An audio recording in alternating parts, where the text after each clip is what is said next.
Hello, hello, hello, and welcome to City of Light and Shadow, a Fate French Resistance campaign.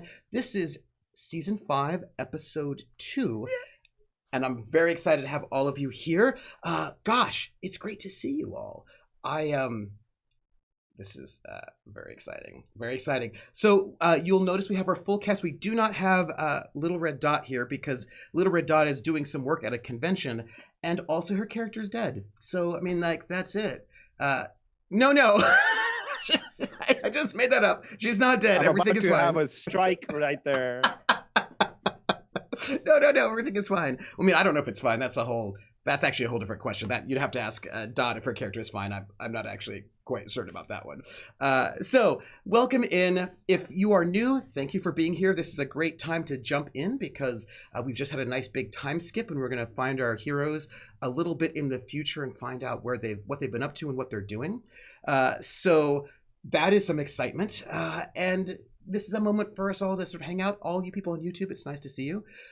Last week, my friends, we had a very special episode that started off our season with a bunch of guests and also Pumpkinberry as Ophelia, where a bunch of people who are in charge of things, had politicians, etc., military folks, had to decide what to do with the really important intel that our heroes gathered at the end of the last season, which is recordings of the Wannsee conference, where the Nazis spent about an hour and a half deciding, how they were going to murder 11 million people.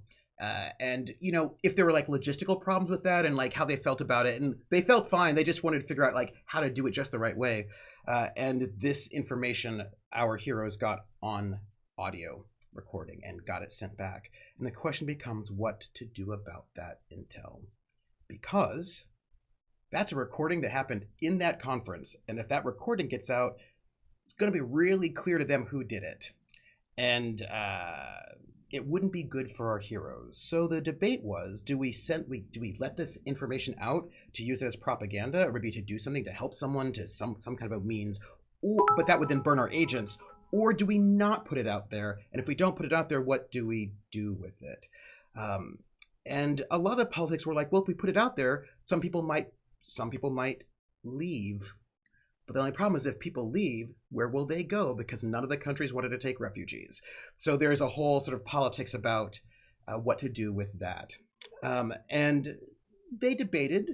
There were some thoughts and some ideas, which our heroes will probably find out about in the future when some directives from up high come down. Although, of course, our heroes have their own directives to think about.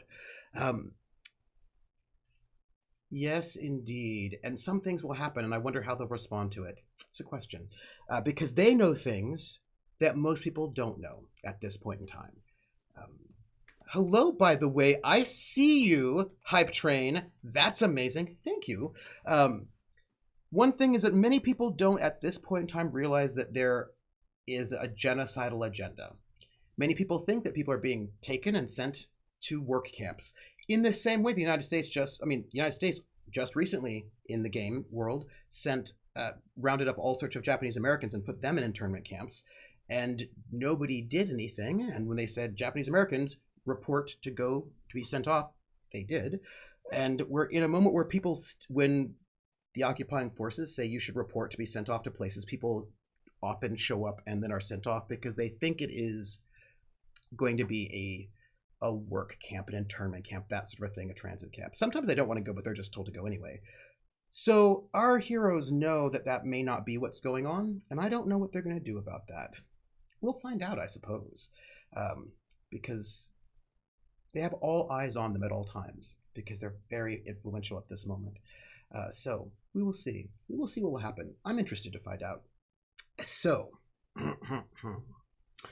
why don't we introduce ourselves? Oh, I suppose I should say this. For those who are new, this game is set in World War II, 1942. We're going to be starting in April of 1942, and it follows a group of people who have been sponsored by the SOE, the British Special Operations Executive, to go and be part of the resistance in occupied France to help sabotage, gather intel, and assassinate, if necessary, targets to help bring the war to an end faster, to help win the war and do as much as you can do. Because it's hard to get info if you don't. It's hard to win the war if you don't have info. That's what they're here for. And they are a mixed group of folks, and I feel like they should perhaps introduce themselves. Who all are you? Lindy, we're going to start with you because you have a cat.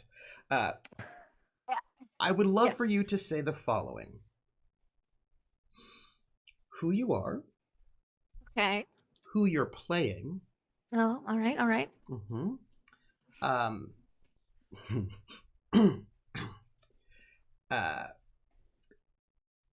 Pause. Sorry, I have to give you one more piece of information so that you'll understand the next question.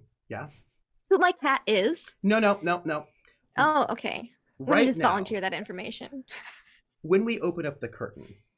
Oh, okay. You all are going to be on a mission. Oh, no. You'll be on a mission in Germany, a very small resort town on the far, far east of Germany. As far east as you can go is where you will be. And this beautiful, nice little resort town, Bad Schandau, is beautiful and it's small. And it's a spa town, right? It's a little small town. Mm-hmm. And right near the Elbe River, it's beautiful and it is picturesque. And of course, being famous and important people and having had such a long and sort of difficult time as you all had, a little bit of a vacation is not remiss. Although someone's wife has not come with. Someone's husband has not come with because he's dead. But yay! But I'd be a little upset if he did come with. I'd be like, no. But we're gonna have a zombie arc in this. Or a ghost. No, I'm not down. And at this moment in the game, when we pull back the curtain, you are hiking. Oh, wonderful! You are hiking. You're on a little hike. That's all. Through the hills, forests, and all. So I would like for you to say who you are, who you're playing for people who've never seen you, and in what way are you not in a good situation? What is going wrong right now on this mission? Sure. In what way she is specifically is not in a good situation? For you all. For all of you. For all of us. Oh, yes. Okay, because for me it would be easy. No, for all of you. How is it not going well? Oh, no, okay. I'll note, you're waiting for someone. Oh. Just making notes of this so I can think about it while I talk. Okay. So, hi, I'm Lindy. I love to play tabletop RPGs. And this is my cat, Tesla. She likes to sit on my lap while I play tabletop RPGs.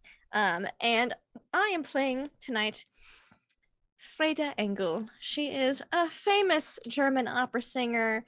um freshly widowed. I don't know if newly widowed sounds better, but freshly just sounds like a breath of fresh air. Maybe slightly morbid, but whatever. Freshly widowed, happy about it. Pretty pregnant at the moment.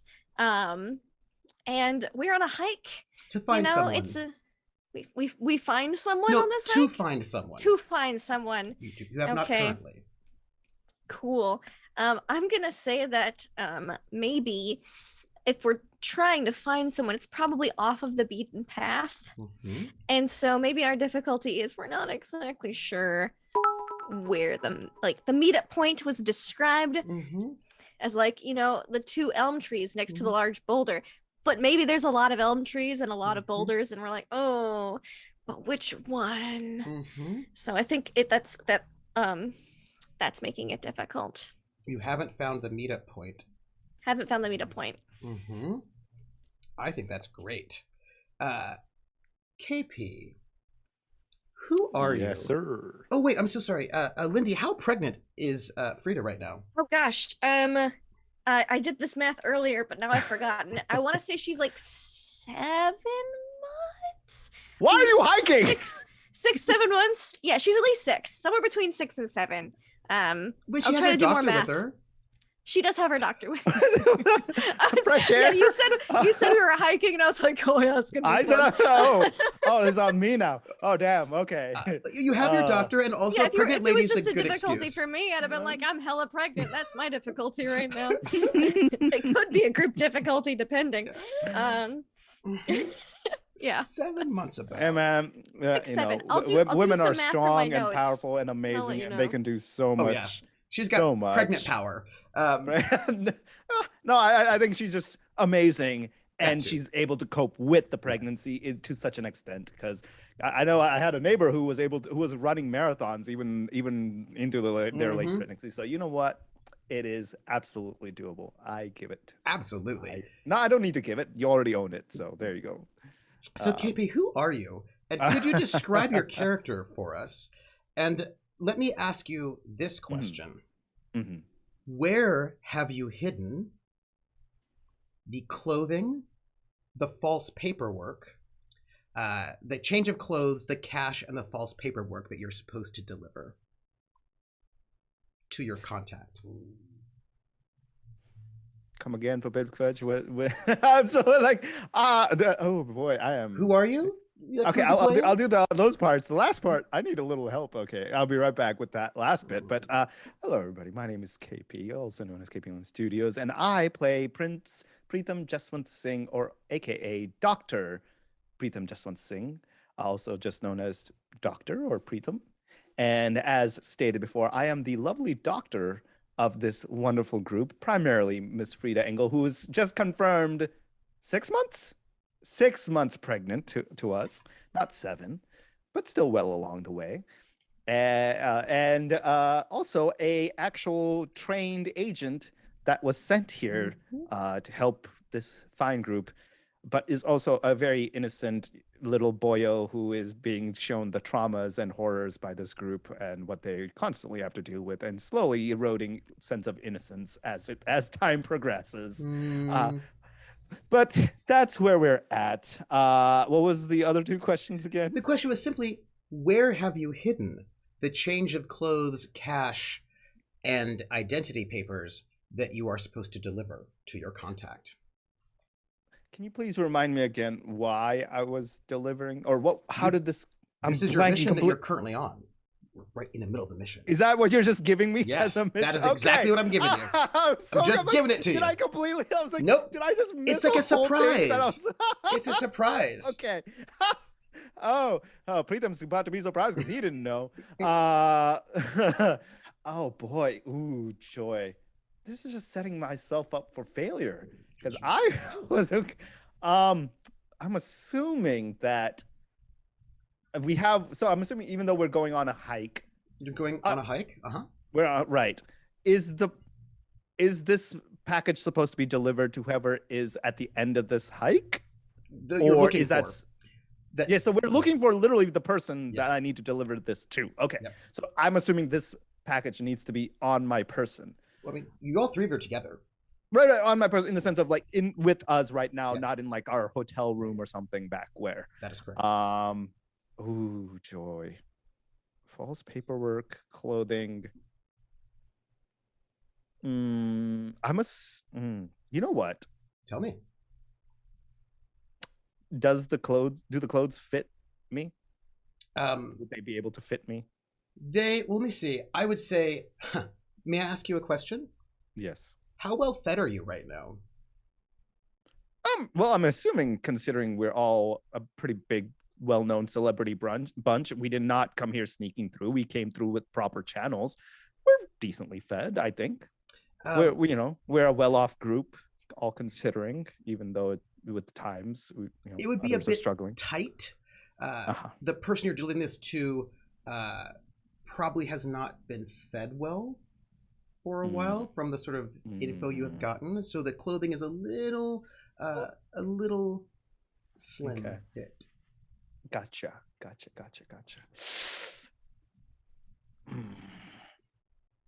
Damn, this is such a tough question. Yeah, so I was thinking that I would wear it under my clothes. So that's why I was asking. Sure. I mean, certainly good. I mean, I think it'll just be tight, Yeah. but my hope is that I don't squat down and rip the pants or something. So, and I'll probably be walking a little stiff, but I think that's what the goal is there. Paperwork wise, I mean, I'm assuming, can I know what type of false paperwork it is? Oh yeah, it's a false passport. It's a German pass Okay. ID. Okay. With I'm just gonna put you all here for a moment. It's a German pass ID that has like a German name on it and a person's face, sort of like an older man. With like a mustache and sort of like a distinguished looking fellow, gray hair. And apparently this person is a regular German citizen who has paperwork allowing him to travel. Okay, so I think, if I may, and tell me if I'm allowed this. You're allowed. As part of my training, I'm assuming that I carry on me. So I still have my doctor's bag. Yes, you do. But I want to say, and I don't think this has ever been talked about, so this is me just spitballing now. As someone who is SOE trained, I'm assuming that my doctor's bag has a secret compartment that can act as an espionage type device. Sure. Or carrying case. Absolutely. I can put things like documentations and things like that in said false area. So that's what I would say that those would go into. Absolutely. Then I say yes. Why don't I just put just some aspects here, just so, and we'll just put down, for example, what do we call it? Haven't we'll call it a meet point. I don't want Arial. I want Contrail. It's a much better font. Give me a second. I like it better. It's much better. Yeah, it's a much better font. Much better. We're all about aesthetics here. Yes, we are. Yeah. Font choice is important. Meeting point unclear. That's one aspect that we have. Another aspect that we have is contraband in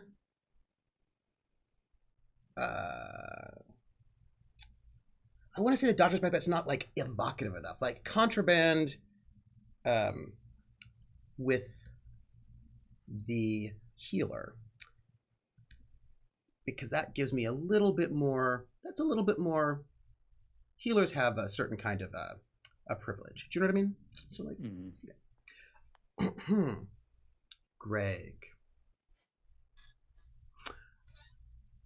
Hi. Who are you? Who are you playing for those who have never seen this show before? And let me ask you this question.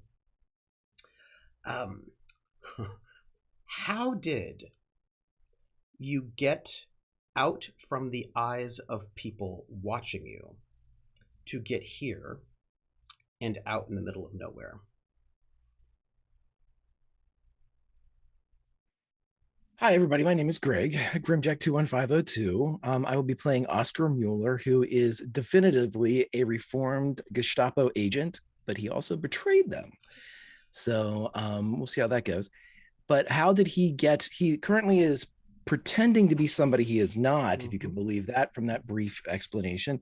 He is Holgar Leichner, who is in charge of a fairly large propaganda picture that's going on in Paris and Germany proper. To get away from that, I would say this. By no fault or design of Oscar's, the entire, because I kind of look back and read through some of the weather and things that have been up to now. It was really bad. Yes. Like there's exceptionally long winter, exceptionally awful conditions. It was real bad. It was really We're bad. hiking in this. Like people were just like, but now it's okay now. It should be okay now. Yeah, it's okay now. But like people were just starving. It was just really bad. It was not a good scene. It was a bad scene. So what I would say that Oscar did was he didn't have to do much to get away. I would say that he has just been literally working himself to the bone, legitimately working on this picture. But he's been constantly hit with roadblocks, whether it be supply issues or, and then he himself would, to make everything look a little bit better on his end, if he caught wind that some place was ill supplied and he had enough as part of the movie set, he would send it to wherever it was needed, making sure that command knew everything that he was doing, and sleeping at his desk and doing all of this stuff, in many ways creating the aspect of the greatest employee the propaganda department has ever had. It came down where they realized he was working himself to death because he's continuing to get like thinner. In actuality, what he's doing is dancing and working out like a mofo. So he is fine-tuning his body to make it look like he is getting gaunter. And they gave him the time off because they don't want him to die. They ordered him to vacay. They ordered him to vacay. And his doctor supported it. I'm assuming. Yeah. I mean, KP would pretum support the fact that he needed a vacation. Oh yeah, absolutely. Or would you say, nah, work more? No.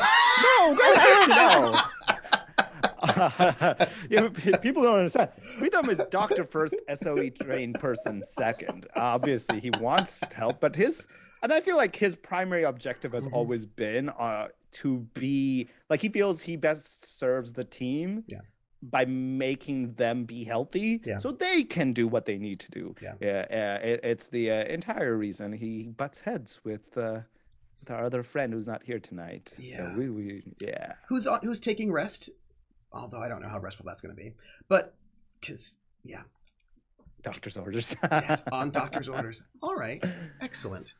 And so that said, we do have a little bit of we're gonna dive in. I'm troopersjp. I'm your GM for the day, and I'm going to give them some trouble. But before we start, I should say two things. One, or maybe three things. A number of things that is not specified. One, if you would like to support this show, thank you for being here. The best way you can support us is by watching the show, either live or on the YouTubes. If you're on the YouTubes, do the like and subscribe thing, comment, all that business. Or not. I'm not the boss of you. Do what you want. But it would be nice if you did. Otherwise, you can also tweet us out to let people know that we're streaming live so people can come in and watch our show, which is very nice. You can support us on Patreon, and the Patreon is at Academic Foxhole, and that goes to help pay for the cast and for our Ifrithiel, who's done our graphic design for the show and has just given us season 5 upgrades for our graphic design with a new underlay image, which, last season somebody in chat was like, hey, wait, that building is where the Wannsee we've been seeing all seasons, where the Wannsee conference is taking place. I was like, yes, it is. Now there's a new image as the underlay. Who knows what that means? I suppose we'll find out later. Probably. And I wouldn't worry about it at all. I'm sure it's fine. You said not to worry. You are terrible at assuaging anybody's fears. I know. I try. I do try to not assuage those fears. I just try to. Yeah. So you can do that, and of course, you can also join us on Discord, and we hang out there and we chat. On the Patreon. Oh, I want to say I've got a new thing. I was thinking about the Patreons, right? Well, I've got a thing for the Patrons. I'm going to do a thing for the Patrons this season. Once a month, because we've got 4 players and 4 months worth of shows, I will release a special an audio interview with each one of the casts. Some people do like after shows. No. I'm going to go and like have an interview with one of the cast members and be like, tell me about your character and what you're thinking and where you're at. So Lindy has volunteered to be the first guinea pig for this special behind the scenes chat with our cast. And I feel like we're going to find out a little bit of maybe about her history, her past, her uncle, some of the things going on with her, and what Lindy's thinking about how her character is doing. And I'm very excited for that one. So you Patreons will be able to get access to that. So just know that's coming. And is there anything else I wanted to say about all of that? I think not. Yes, extra credits.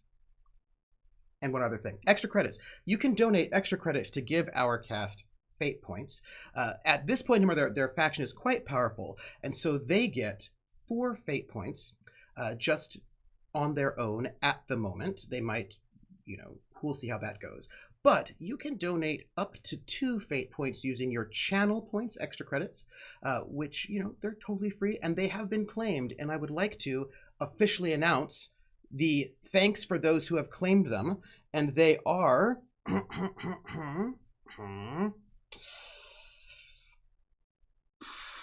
who did it?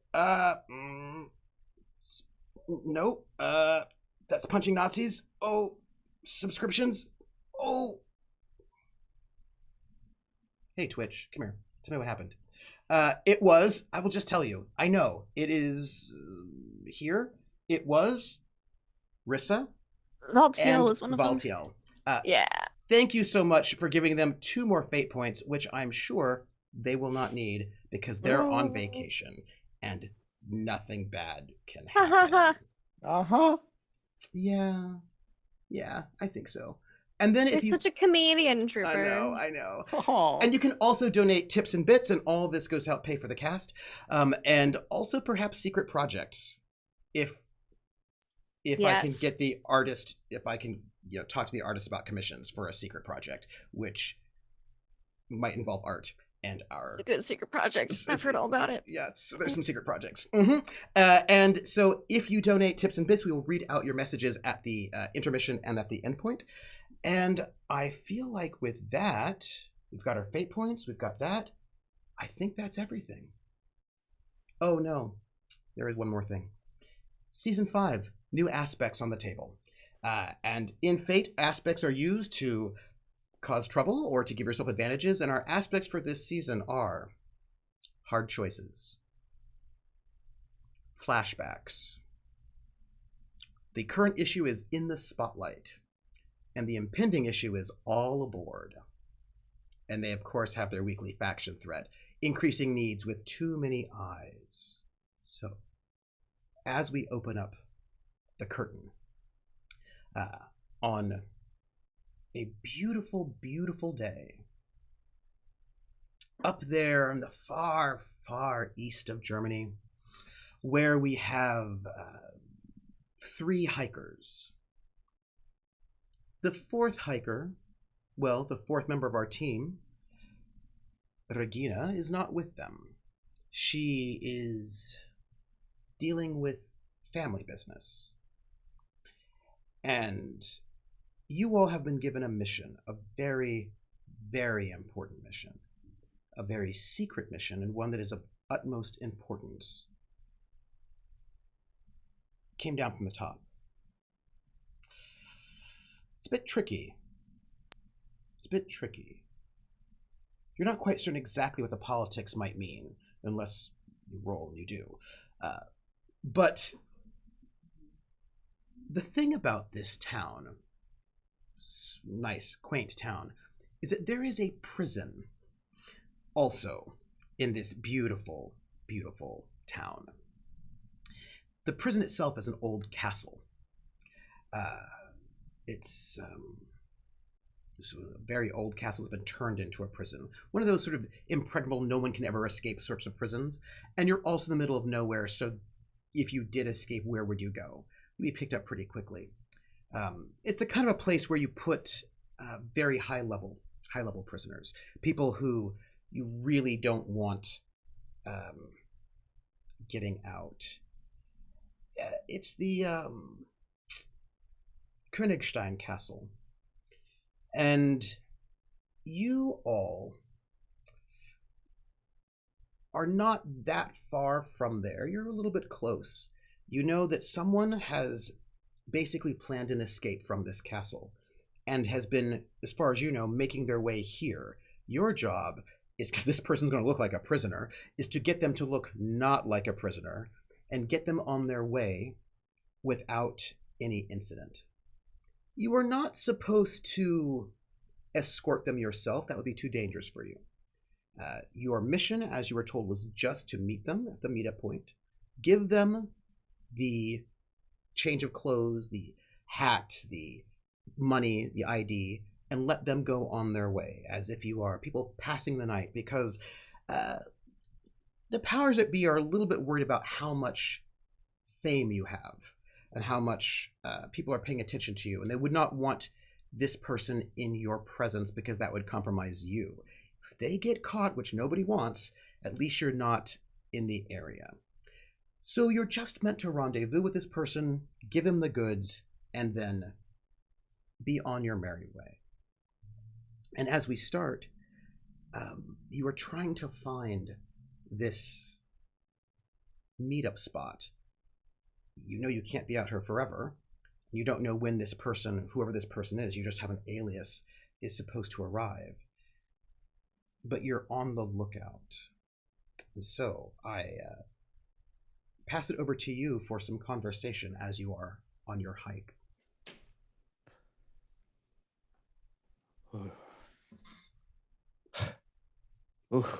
Do we know exact time that we need to? Do we have a time at all? No. Oh. Today? Well, until then, how are you doing? I'm fine. Fine, as in I'm doing chipper. Oh. I'm fine. Right. We've been walking for hours. My feet hurt, but I'm fine. This was your idea, not mine. She's like, I said we should leave early in case we couldn't find the meetup point, or in case I couldn't keep up. Seems I'm keeping up fine. Do you want a snack? I did bring some fruits. I feel like perhaps, that might... some energy. Yes, an apple would help my feet. Yes, please. Well, I mean, you can have the apple, but I'm not leaving, It was a joke. The apple a day keeps the doctor up. Sorry. Yeah, here you go. At that moment, Oscar splits in between the two of them just as the apple is passed and kind of claps both of them on the shoulders. Everyone is fine. Let's calm down. And then keeps walking through the area. Who would like to make the roll? The investigate roll. Okay. Oh, is a spot hidden. So you have a couple of choices for how you want to go about this. Sure. Because you have... Can I deceive the surroundings into telling me? No, that's not how that works. There's no deceiving the surroundings. Okay. What? Okay. No. You need to find this person, right? You do not know where to find them, and you need to find them. So I suppose the question I would ask you is, would you like to do awareness? Would you like to do investigate? Those are slightly different things. In the terms of awareness is sort of just looking about where you're at, and investigating is trying to actually spend some time to maybe figure out tracks, right? Either one of those things would be sort of like awareness is a bit more long-term, right? And investigate is a bit more long-term, and awareness is a bit more short-term. Can I create an advantage before we do something like that? Yes, because here's the thing. We're in initiative at this moment. Ooh. So you each get a roll. Oh boy. I was going to say the advantage that he would like to create would be like hair trigger reflexes based upon his skills as a warrior. Just he's out in the Being aware. what he would consider to be a theater of operations, the field.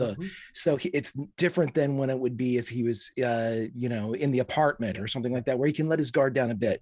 So can I roll like a shoot or a fight or something like that too? Either one would work. Because if you're thinking about, I would say you'd have to think to yourself, in what way are you sort of taking your skills? Is it the kind of sort of scanning your sector that you get from shooting that will give you that advantage, or is it that kind of like that physical sort of sense of in your space? Because either one will work. It's up to you. Yeah, I think that it would be more being in the woods like this. It's almost animalistic, like he's waiting for it could be man or beast that might again, it's not necessarily that he's considering like a wild boar attack to be likely, but it would be more kind of a ground level thing, just waiting for any type of disturbance, snap of a twig.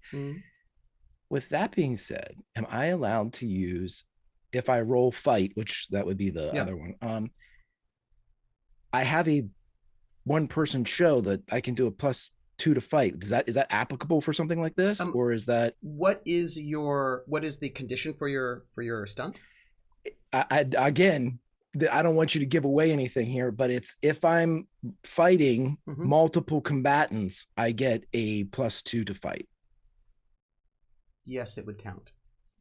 Shit. I'm just saying that yes, it would count. Yes, it would. I really kind of wish I hadn't, but all right. Let me see. I think Please roll. You will get your +2. Absolutely. Absolutely. Looks a little different. Ooh, superb. That is great.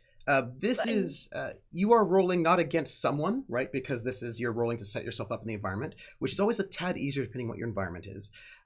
This is a situation that to sort of get yourself in there is actually not hard for you. This is what you do. That was simply a 3 challenge, which is good. That was a good challenge. It's not a great challenge, which means you do succeed with style, right? Because if you get 3 or more shifts. Sorry, that's just a regular success because you made it by 2. So you do get the aspect. This aspect is now on the table. And that aspect is hair trigger reflexes. Let's Atlee ask who you'd like to pass it to. You have a choice. Well, almost like when he touches both shoulders and walks through, his demeanor changes as he catches a sound or a scent that doesn't seem right. And he would give it then to Preetam as that almost like he was the last one that he touched before he kind of like broke contact. You have some hair trigger reflexes, my friend.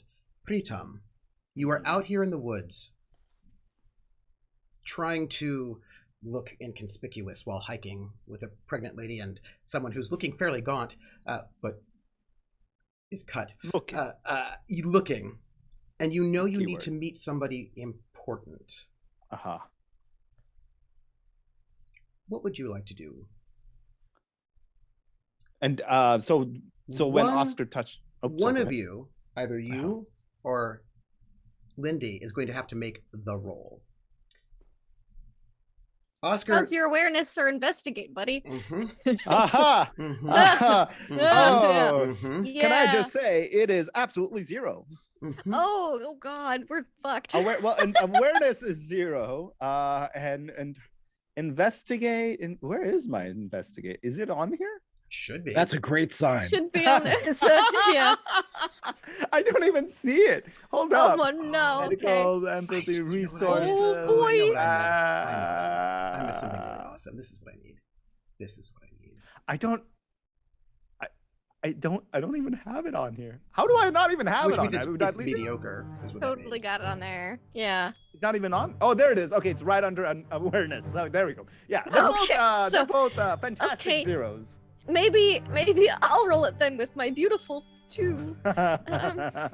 In which case, how would you like to support and help your team?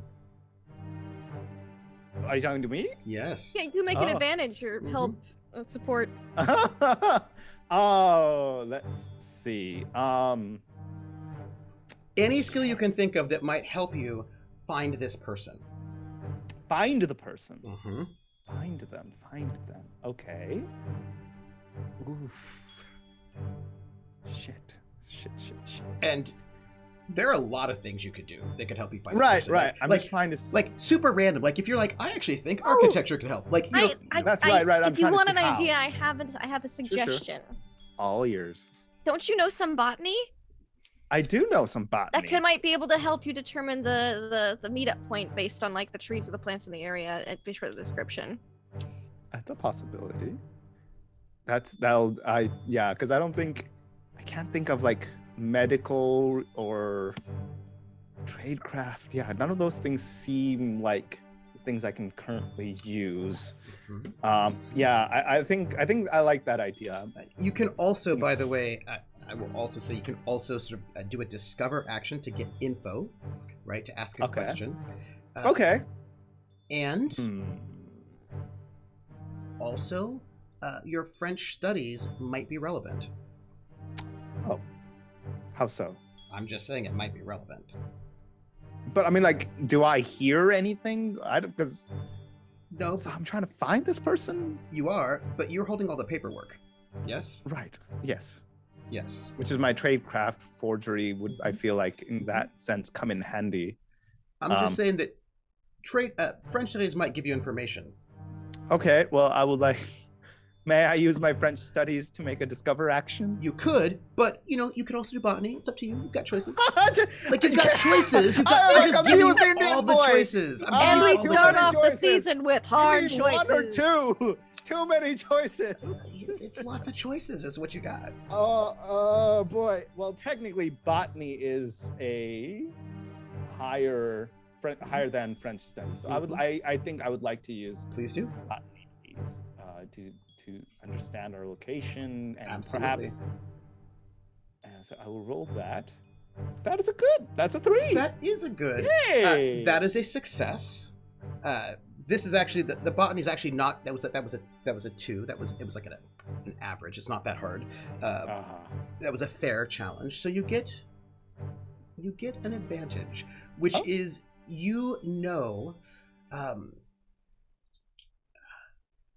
the lay of the land, I will call it, right? And what I mean by that is you have a sense of, for example, what the vegetation patterns are, if something has been sort of beaten down or there's something strange going on, right? So you could figure like, maybe this would be a good hiding spot.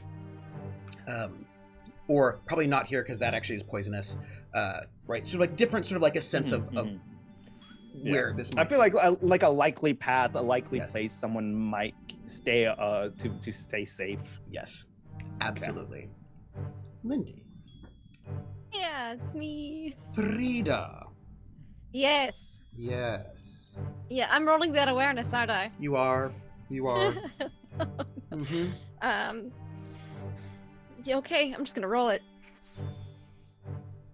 Because I apologize in advance. Oh, that's good Mhm. because I traditionally awareness and I have not been friends in this Better game. than me. Mm-hmm. Mm-hmm. Oh, I've rolled a Aware- lot of bad rolls in awareness. Yes. Everybody The 3 hold is their good. fingers crossed. We're starting out strong, and let's just hope we I'm continue. gonna this roll streak. mine right now. Oh. Okay. Oh Yes.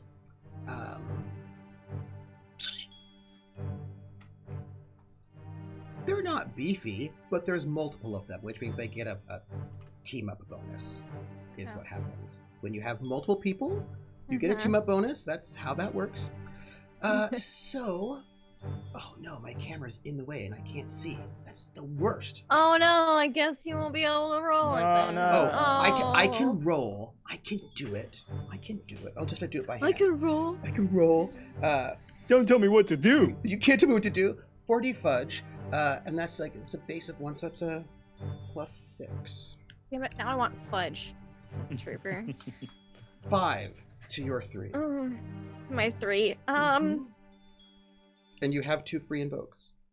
I do have 2 free invokes. Let's use one of them. Maybe Lay of the Land. to bump that up to a 5. Which is a tie. Tie, which is better than Do you know not what a happens? tie. It's been a hot minute since we've had a tie, Trooper. How long have it been since we've played? How do we play this game?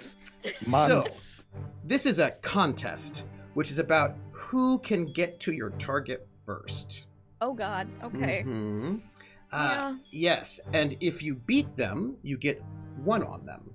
If you succeed with style over them, you get 2 on them. Whoever gets 3 more than the other first wins. It's a chase. Oh, in that case, I think we should use both. Oh, but wait. Aspects. Oh, but wait. No. But they have spate points too. If you get a tie, something really upheaval happens, is what happens. Something changes the situation in a way that's like, not great for anybody. Not great for anyone. It's like a twist. It's a twist in the situation, is what happens. Yeah.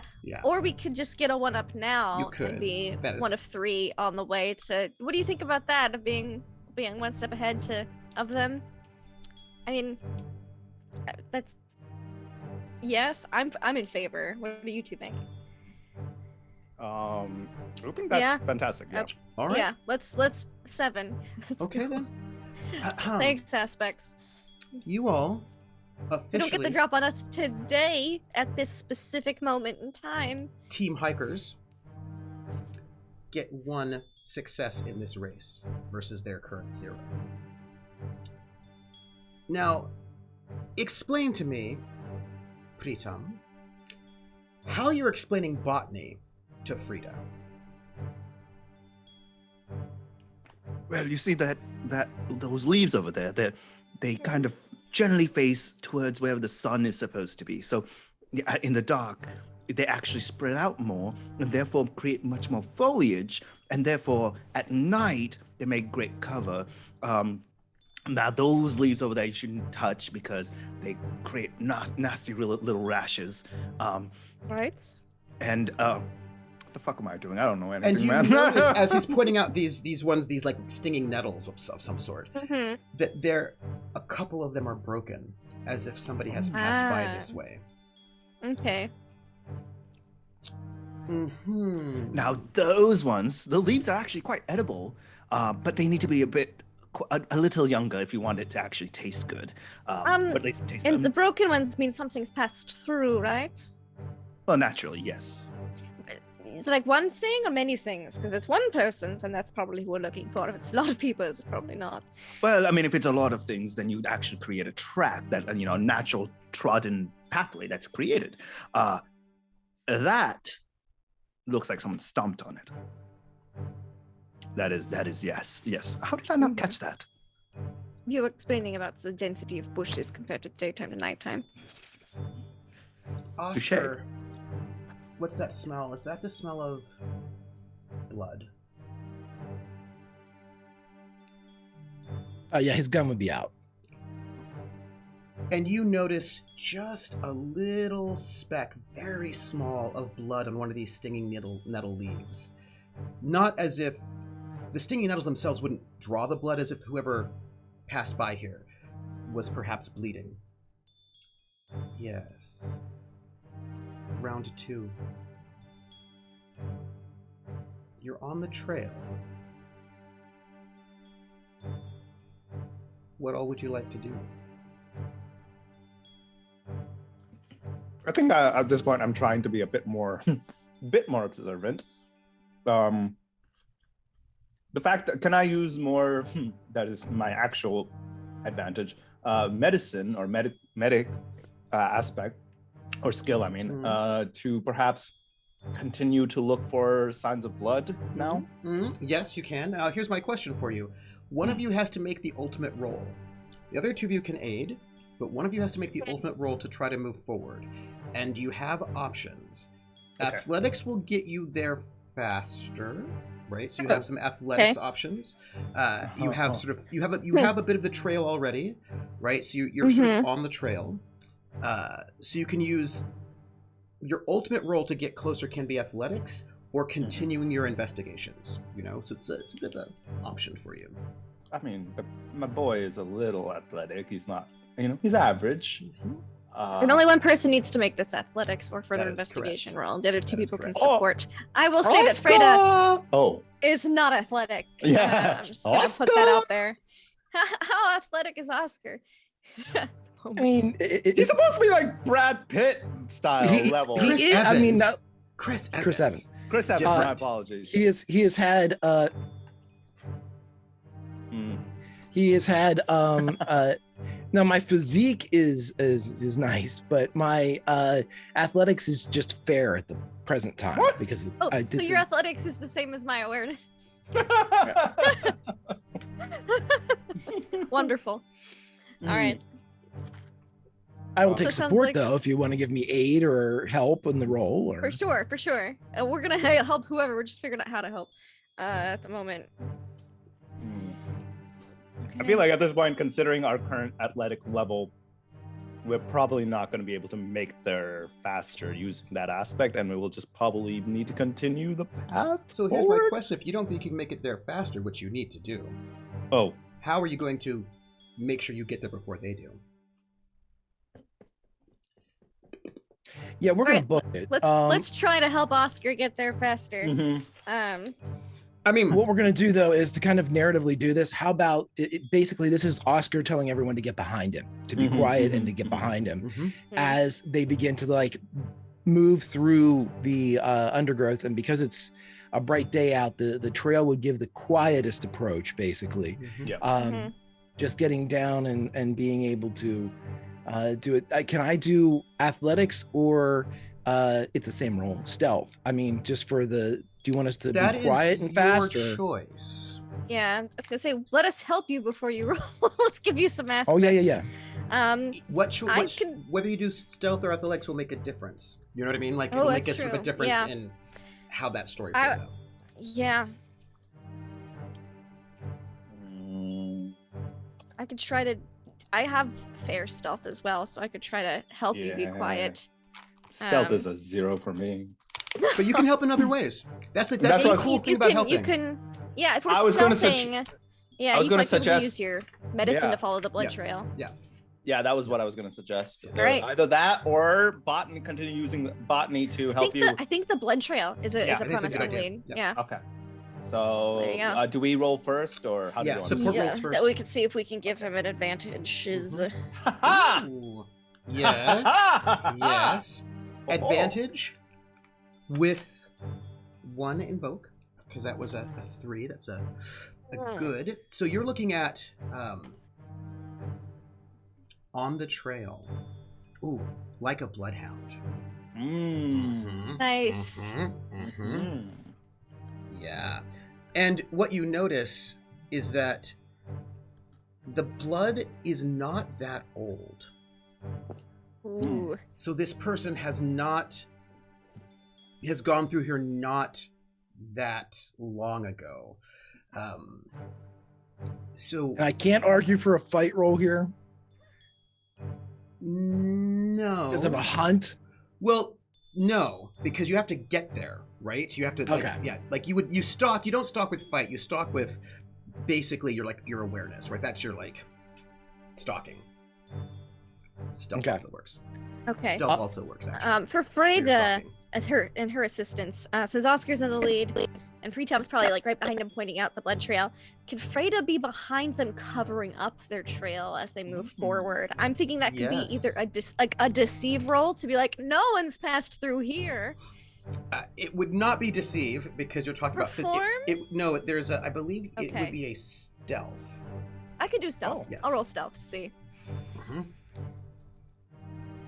Okay. I could spend a point to because I feel like it's important to get to this guy. Out of curiosity, It's a 3. can she just aid me Yes. and give me a die? Oh, with can the I do stealth? that? Yes, because you have the Okay, same I'll skill. just Yes, do that absolutely. then. Yeah, so I will. Absolutely, a I plus will. 1. I will do the hiding then. Yep. And you get the +1. So I will Absolutely. be covering our tracks as you move forward. There you go. Absolutely. I There's your had forgotten +1. about that until I just- forgot about like, it too. If you have the 6 same seconds. skill, you It's can been just a give while. them a +1 without having Noted. to worry about it. There you go, Oscar. Have a +1. I'm glad we had that conversation because I had no. Oh, I, yeah. I completely forgot. Right. Awesome. that is You a got your great +1? for Oscar. Yeah. Plus, Woo! did you add the +1? I added the +1, and with that 4, if I wanted to use one of the aspects, that would take it to 6 with the Let's find Bloodhound. out what they have to Let's say. see what they use. What Sure, they sure, get, sure. 'cause they could mega. I'm sure. 5. Yeah. Ooh. Yeah. Yeah. 6. Yeah. 6 to 5? Mm-hmm. No, Trooper. Yeah, No.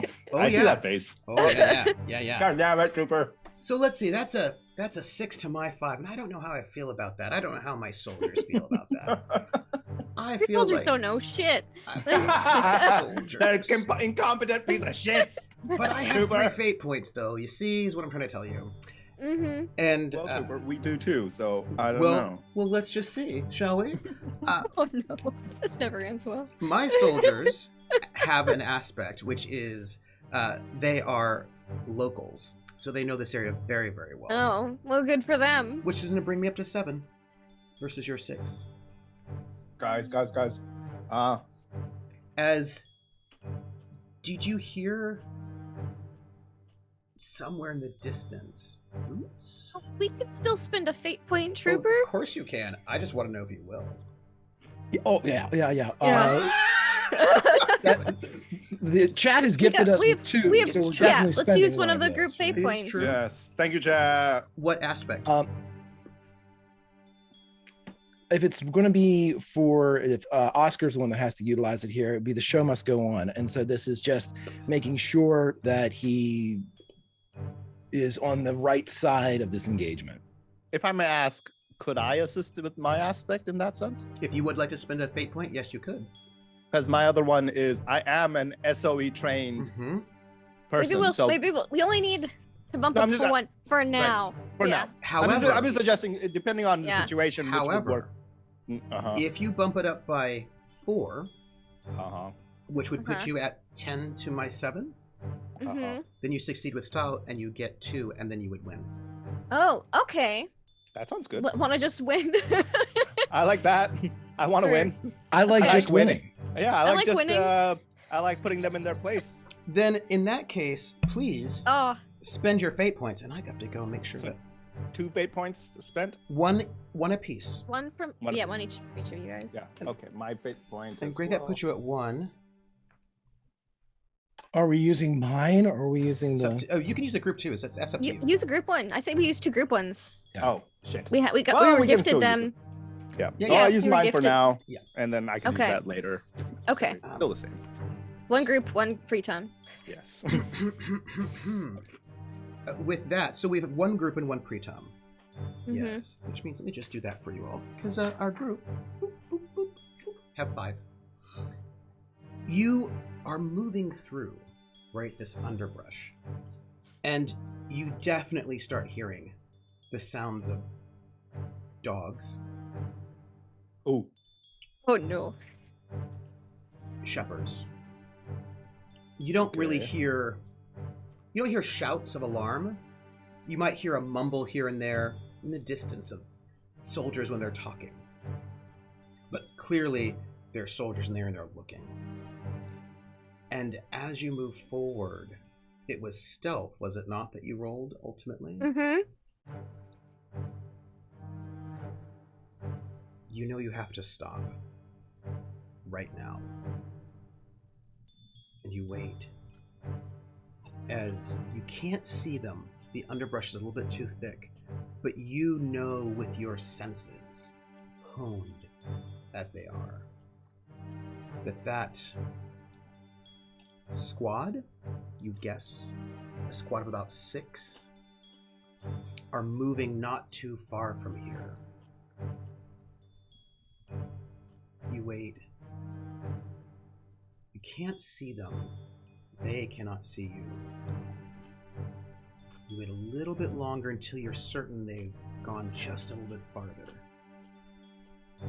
And the blood trail makes its way a little bit further down into like a ditch by a small creek. And as you make your way down to this space, there is a small bit of scrub and a little bit of blood. And it is there, in this gully, that you find this man. And he himself is flat against the earth, lodged up underneath this scrub in a way that is professional and well done. You almost would not have noticed him yourself, actually. He was very well hidden. And when you see him, he's a little pale. He's very, very thin, clearly underfed. He's got just like the edge of some bruising on his neck that you can't see from the clothes he's wearing. The clothes he's wearing, however, clearly look to you like a prisoner's uniform is what he's wearing. And it looks to you as if his hands are a little bit bloody, although the blood is now sort of dried. He's scraped up some as if he's, however he got out was a bit of a conundrum, I would say. And pretend you're at 2, I think, and Lindy is at 4. And this fellow with a very sort of intense sort of look looks up at all 3 of you with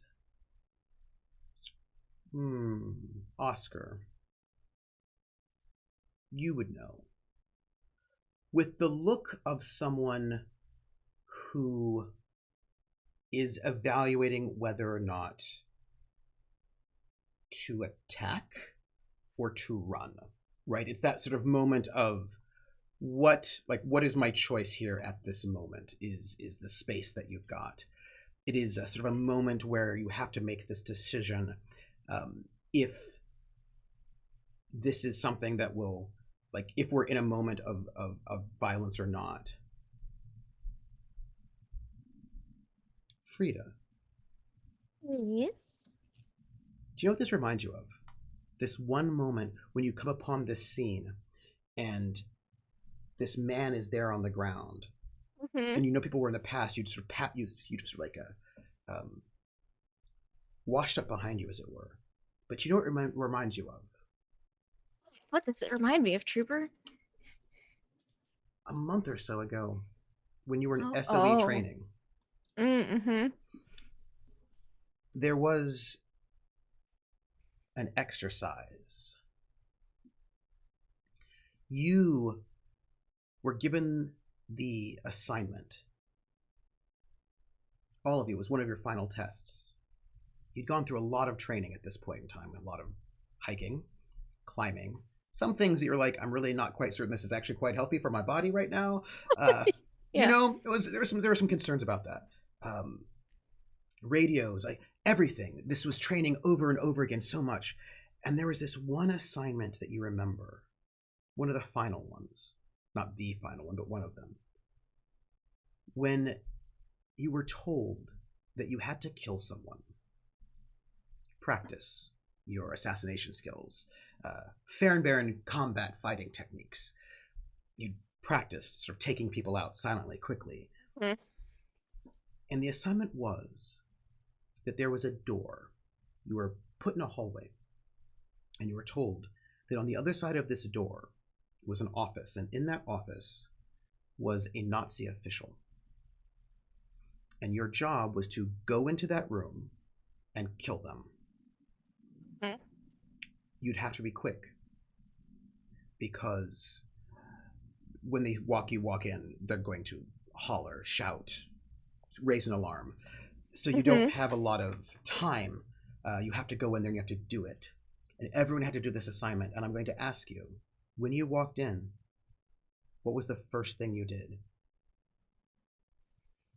Gosh. She'd probably be like, the whole time they're talking, she's like, I wouldn't kill anybody like that. I'd poison them or something. And she wouldn't say these things out loud. She'd just be thinking, this is not how I do things at all. And yeah, okay, but sure. Sometimes you have to. Guys. You gotta walk it off and stab somebody. I will note you have no weapons on you. No weapons on me. And they're like, go kill this guy. Mm-hmm. Like, and for clarification purposes, actually murder someone via training or fake murder? Fake murder, as far as you know. Fake murder. Okay. You assume yeah, it's a fake cool. murder. I'm just making sure because I was like, that's a little harsh. Freitas never personally killed anyone. With her own two hands. So I think what she would do is the first thing she would do is The door opens. Yeah. You step inside. What's the first thing you do? See if there's a letter opener on the desk. Roll awareness. Oh boy. That's about average for her, yeah. Would you like to spend a fate point on that?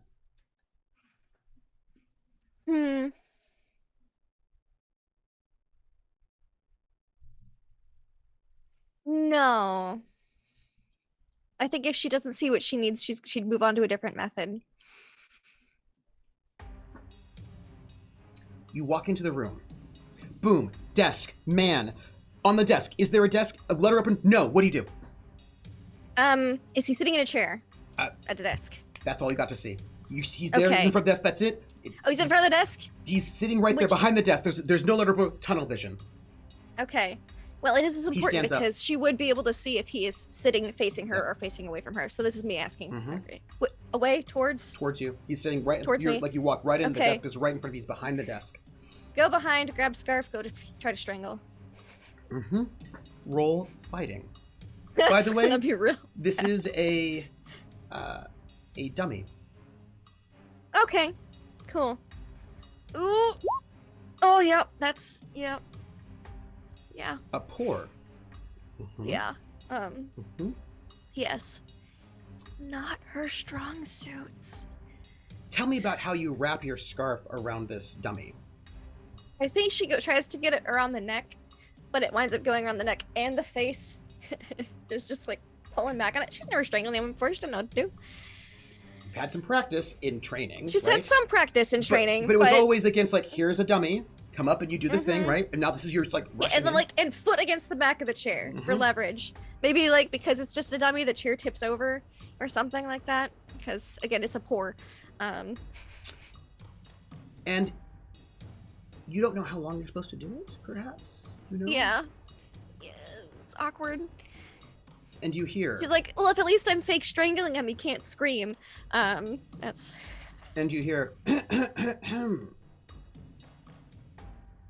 Recruit Engel coming from behind you.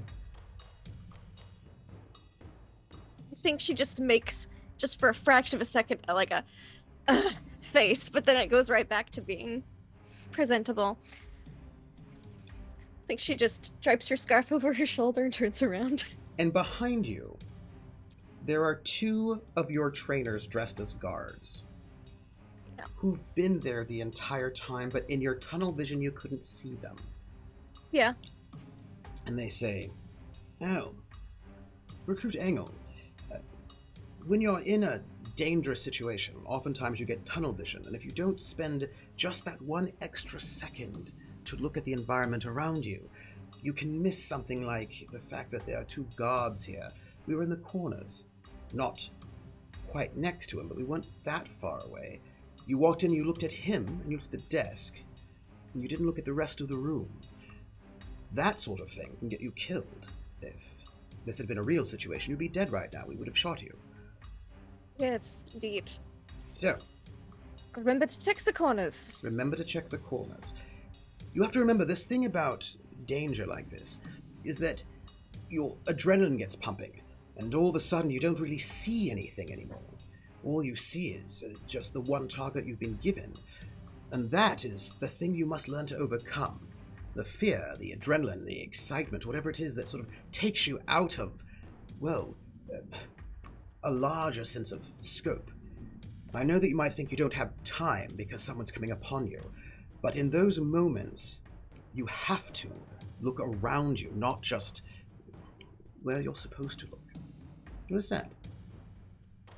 Yes, thank you. I'll keep this in my mind for future consideration. Might save your life. Look before you act. All right, let's go. We've got a hike. Oh, don't worry. This one will be fine. I hope you'll be looking forward to the swim in the cold lake. That'd be great. And you are brought back to this My moment. favorite. Favorite. And you're brought back to this moment as you see this man lying flat right against this gully, sort of partially obscured by this shrub.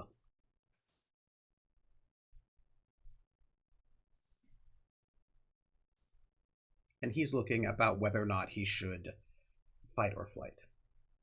There's no corners because this isn't a room, but just maybe, you know what, she's gonna go against her training here. And do what she's normally done, which is try to convey that we are friend, not foe. So more like an empathy route, like, oh, I'm so glad we found you before they did. Before the prison guards did. We have your things. Pritam, what do you do as we won't roll just yet, as Frida sort of steps forward to sort of reassure this fellow?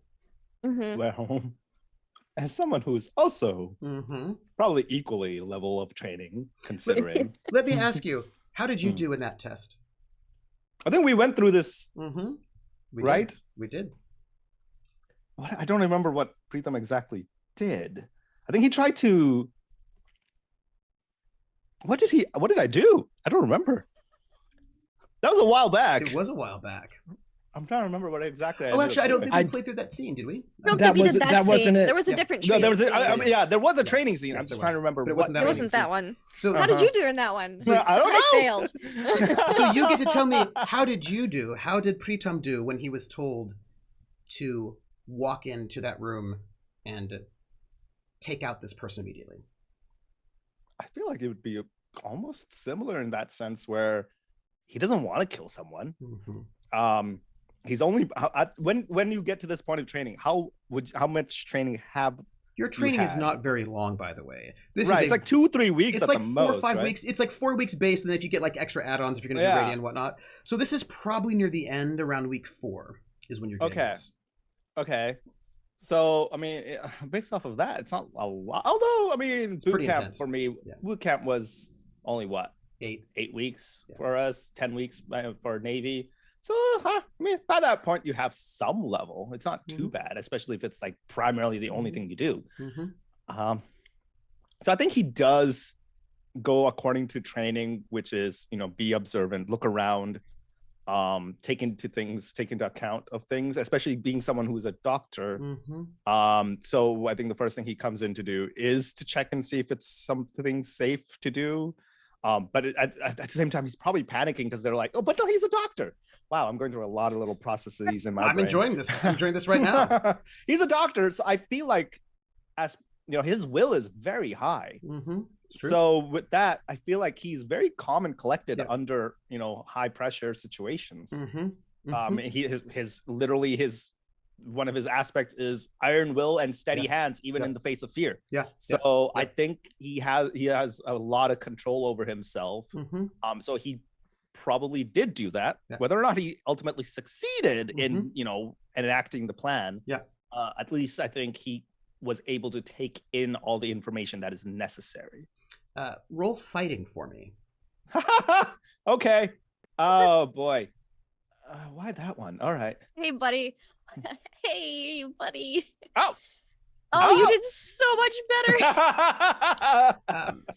What happens is that you see the guards coming in. You're able to take out your target and one of the guards before the other one taps you, right? But you see it. And you remember, right? Like you come in, right? Maybe you do like a side of your hand, right? To their neck, to one of them. Oh, yeah. Right? You remember your training. You're like, I remember training, right? And then, but then one of them taps you. It's like, there you go. But very good. Although we got you, right? And you remember that moment. And so in this moment, what do you do? So I would similarly be looking around, observing, trying to take in as much information about the area.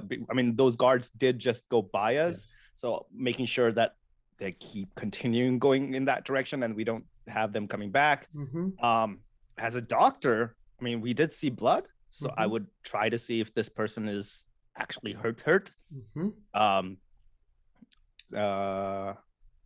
Yeah, but I mean, which leaves Oscar. It looks like we have an empathy roll from Frida, a medicine roll from Pritam, and Oscar. Oscar's not going to give this person, he's going to step aside enough so Pritam and Frida can be seen and can converse with this person, but he's going to keep his kind of like a shoulder lead, a left shoulder lead stance between the two of them, but he's going to turn, seemingly turn his attention back to the forest and just say to them, "We must be quick, say Ania." I need a roll from each one of you. Frida, empathy.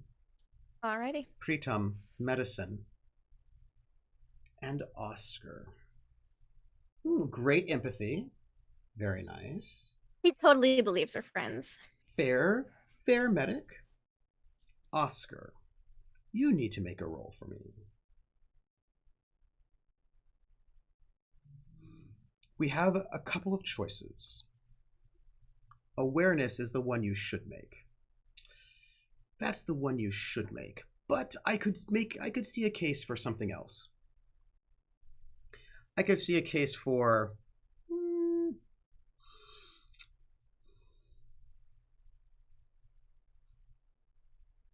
fight.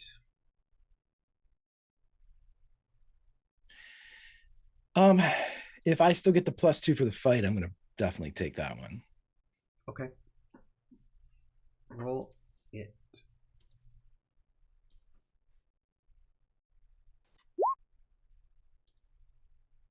It's great. It is great. And it is now time just for the upsetting theme, which I like very much. No. He looks at you, this man. What language did you speak in, by the way?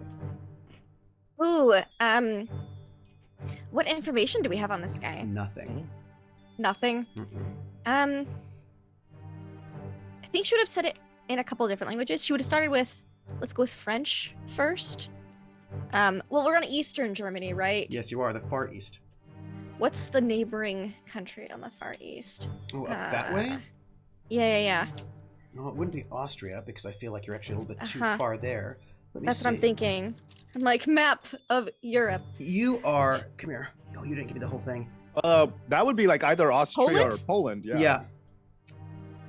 Let me get... So I think she would, since we're so far east, maybe Polish first, because she doesn't know where this guy's from originally, but if he's from this area, he might speak Polish. She'd try Polish, French, or Polish, German, then French. He's watching you, and you speak in Polish, and there's no recognition. You speak in French. There is suspicion. You speak in German.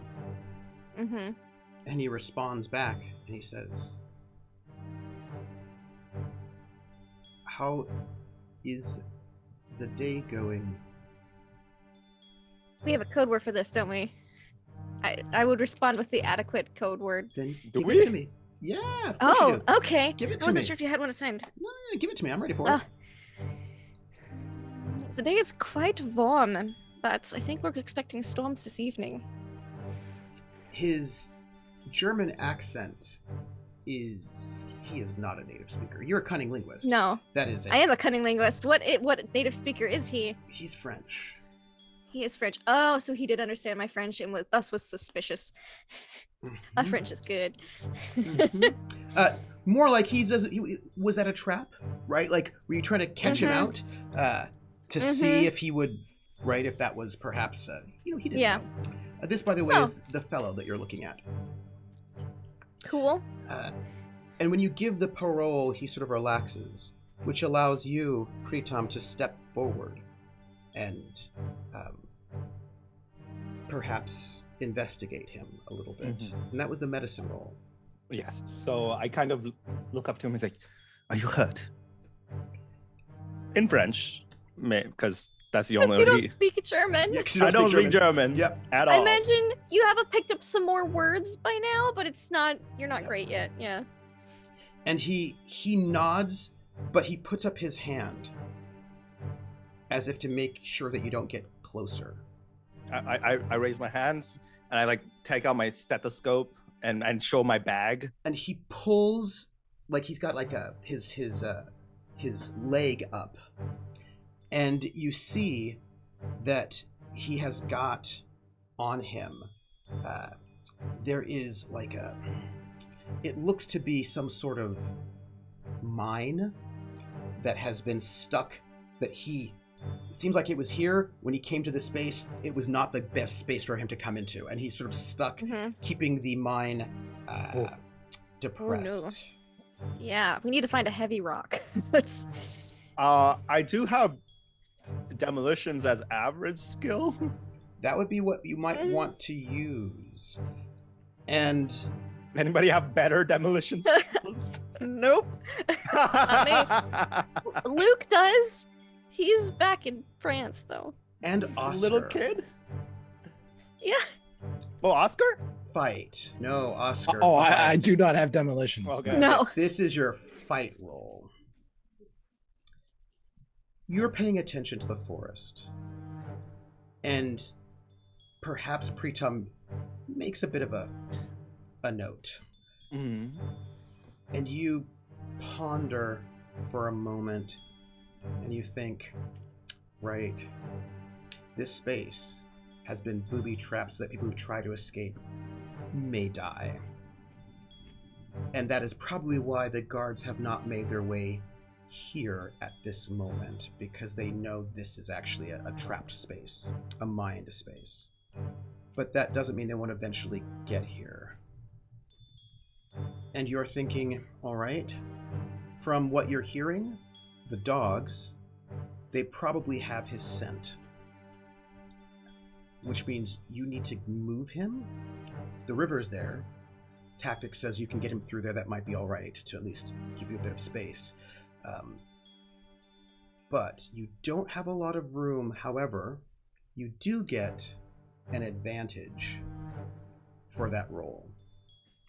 And that advantage is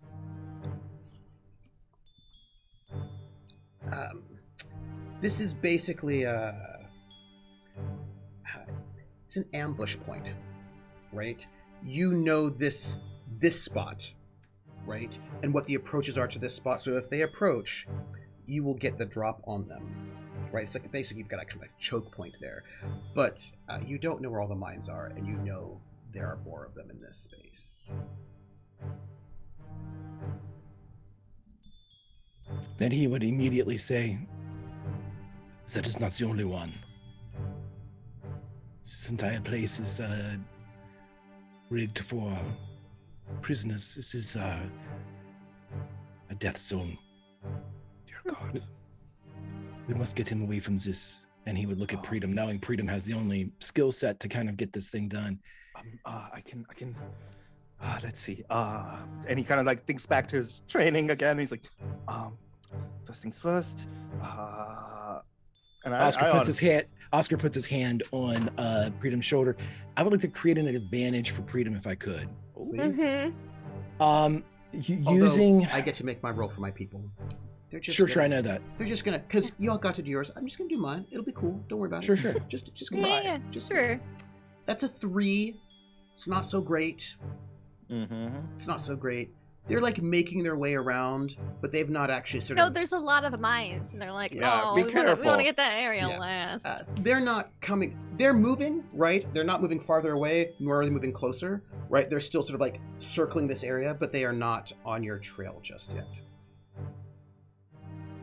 Can I give him an advantage for the situation in the form of either?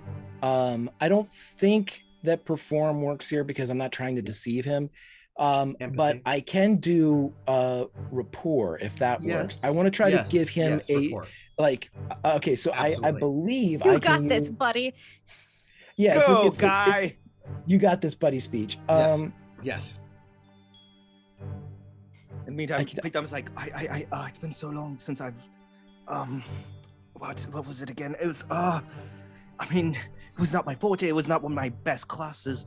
Let's see if I can do remember this. some things. For, for mine, I mean, it's a pressure system. Woo! If you don't mind, let's go back, shall we? Okay. To training.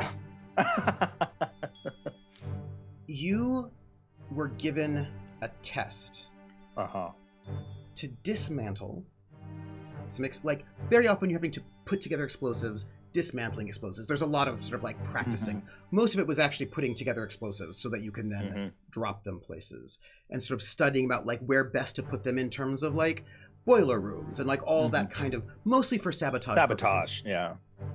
And there was one time when you were woken up in the middle of the night, all of you, sort of yelled at, sort of told to sort of get on this truck. They moved you out in the middle of nowhere, and then they put you in this room, and they locked the doors of this room, and you're in this like small, like when I say room, it's sort of like a hutch, like you know, it's like an outdoor sort of like a shed, like a room that's like maybe 10 by 10, right?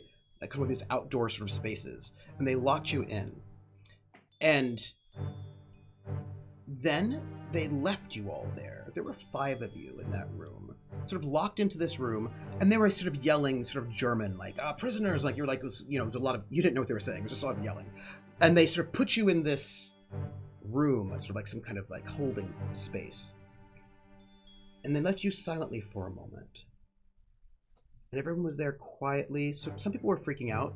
One of them, you remember, started this young fellow who I think wasn't able to get into the military. He started crying because it's been a long time. You just finished like a lot of training, hadn't got a lot of sleep.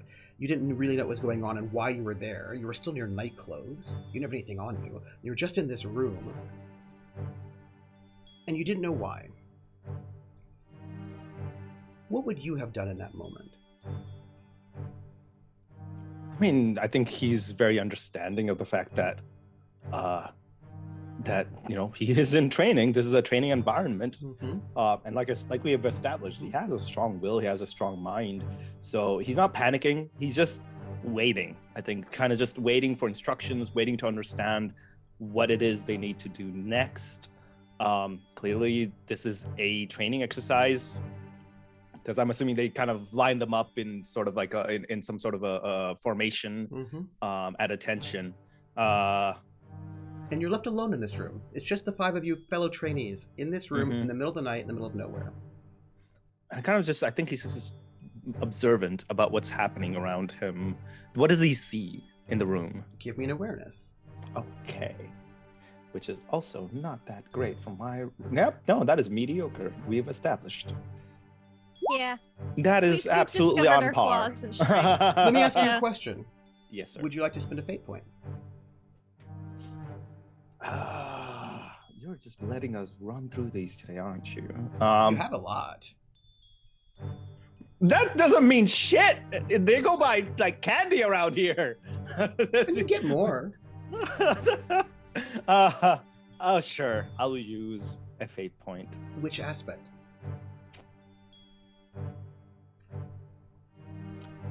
I think just the aspect of him being so steadfast, the iron will and steady hands. Yes. The fact that he is, even in the most tough situation, is able to retain his mind and retains his senses. That I will use that as my fate point, and I will drop that there. Delete it. Can you roll rapport? I can. Rapport is a... why'd I close my character sheet? 1 second. I accidentally closed it. Rapport is affair. So here is fingers crossed. And 1, 2, 3, go. That is a great. That is your leadership. Right? You have this group. There are 5 of you. There are 4 other people in this room. And you are able to calm them down and lead them. What do you tell them all to do in this moment? I just look around and goes, stay vigilant, chaps. Remember, there's always a trick. There's always something here. They don't put us here on just, out of the blue. There's a purpose. Keep sharp. one of them's like, well, we should probably escape, right? We should escape. That's a possibility, but there's got to be something in here that we need to do. There's some sort of an objective, you know? Escaping, you know, they could have done that any other time. That's too easy. We've already passed that test. You know, Jones over here, toothpick. He used a toothpick and got out. He's a smart chap. I did. I used a toothpick. Yeah. Jones says over there. So this must be something else. This must be something new. So keep sharp. Look around. What do you see? What do your elf eyes see? What your elf eyes see? And everybody starts looking, and it's you who notice it. The door's locked, right? You can't get out the door. And one of them notices that the window's unlocked and is about to lift the window when you see the wire. Stop! The Gently. wire it's wired. Yeah. Gently put it back down.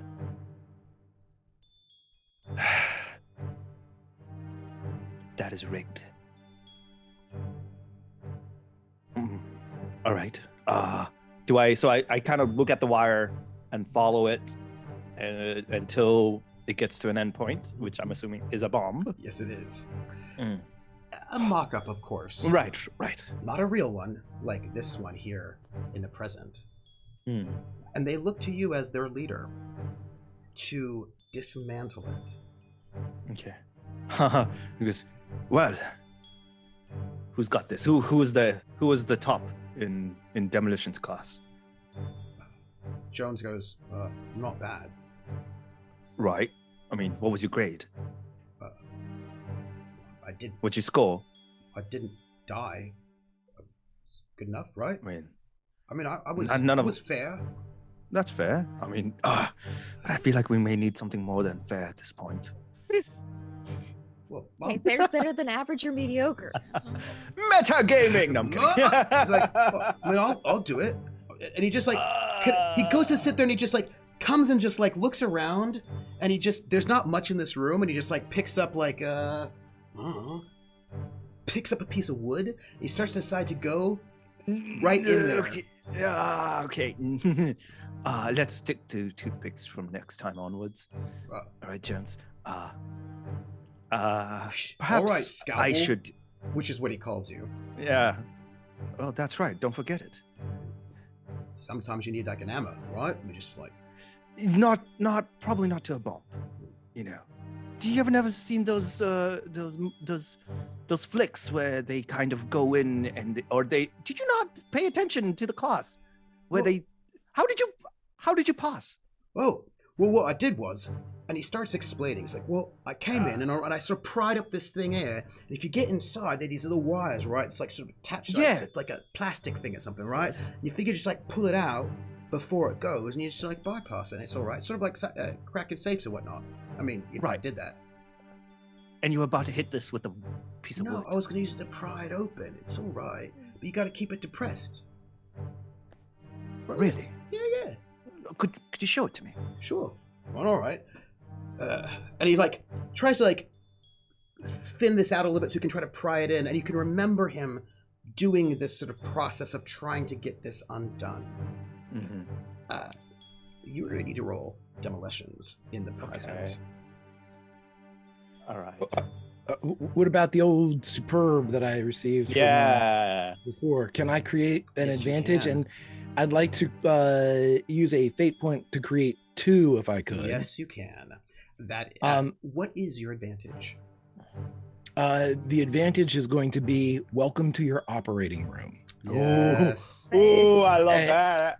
And he's going to put his hand on Preetam's shoulders. Preetam's sitting there going through, like you said, KP. He's kind of like, and he's just going to, not like draw his focus, but whisper into his ear, "This is just an operation. One of the hundreds you've done before. Right. Just an operation." Right. Can I provide aid? But not by while Oscar's telling to Preetam, can I be talking to this guy? Except I'm straight up lying to him. I'm like, don't worry, he's done this hundreds of times. He knows exactly what he's doing. Like, so that way he stays nice and calm. Yes, absolutely. Absolutely. Please roll deceive, because that is also a lie. That is a lie. 100% that is a lie. Absolutely. Absolutely. Let me roll this. That way, he's like really chill, mellow, and cooperative with whatever Pritam needs him to be. Yeah. That will also be with succeeding with style. As we have established, he didn't even do it in that scenario. It's not even him that did it. No. So, this is his first time ever. But you watched.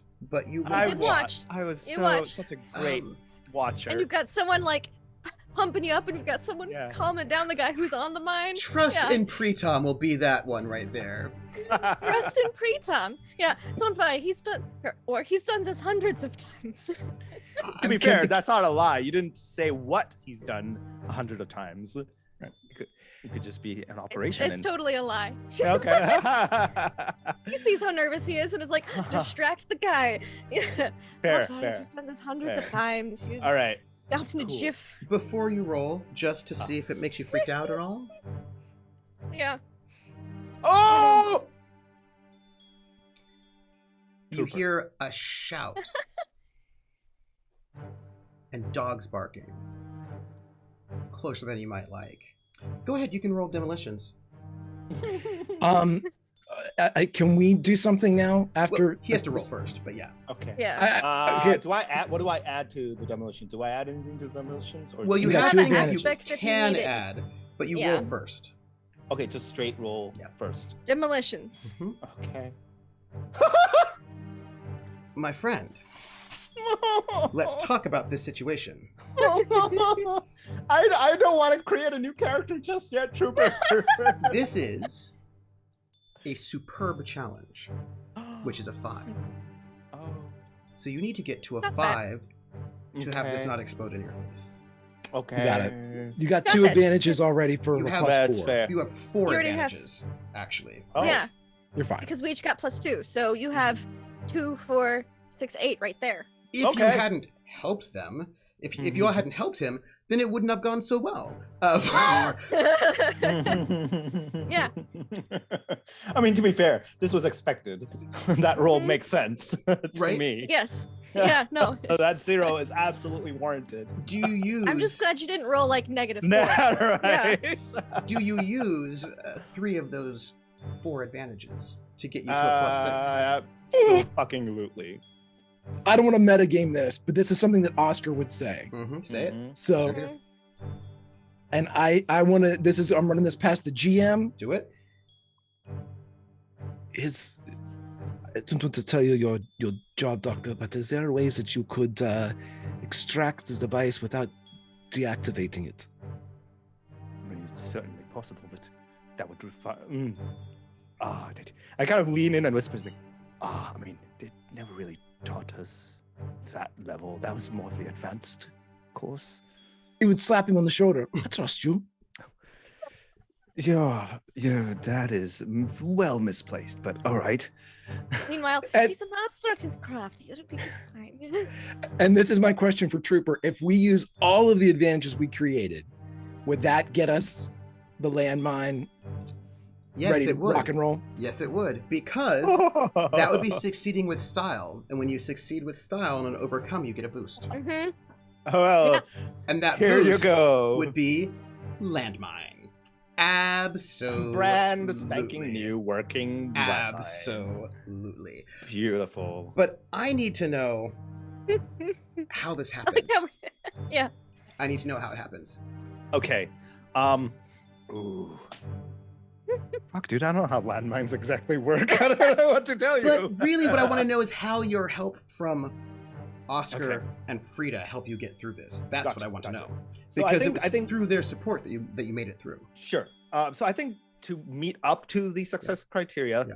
I think Pritam, like at that moment, kind of just remembers that scenario properly. And once again, he is a doctor, Yeah. so he's trained Yeah. to look at minute Yeah. details. He's trained to really observe when it comes to actual, that And level those of wires are veins, and that the mind's Exactly, a tiny exactly. body. It's fine. exactly. He starts viewing it more as a body than Yeah. an actual mechanical instrument.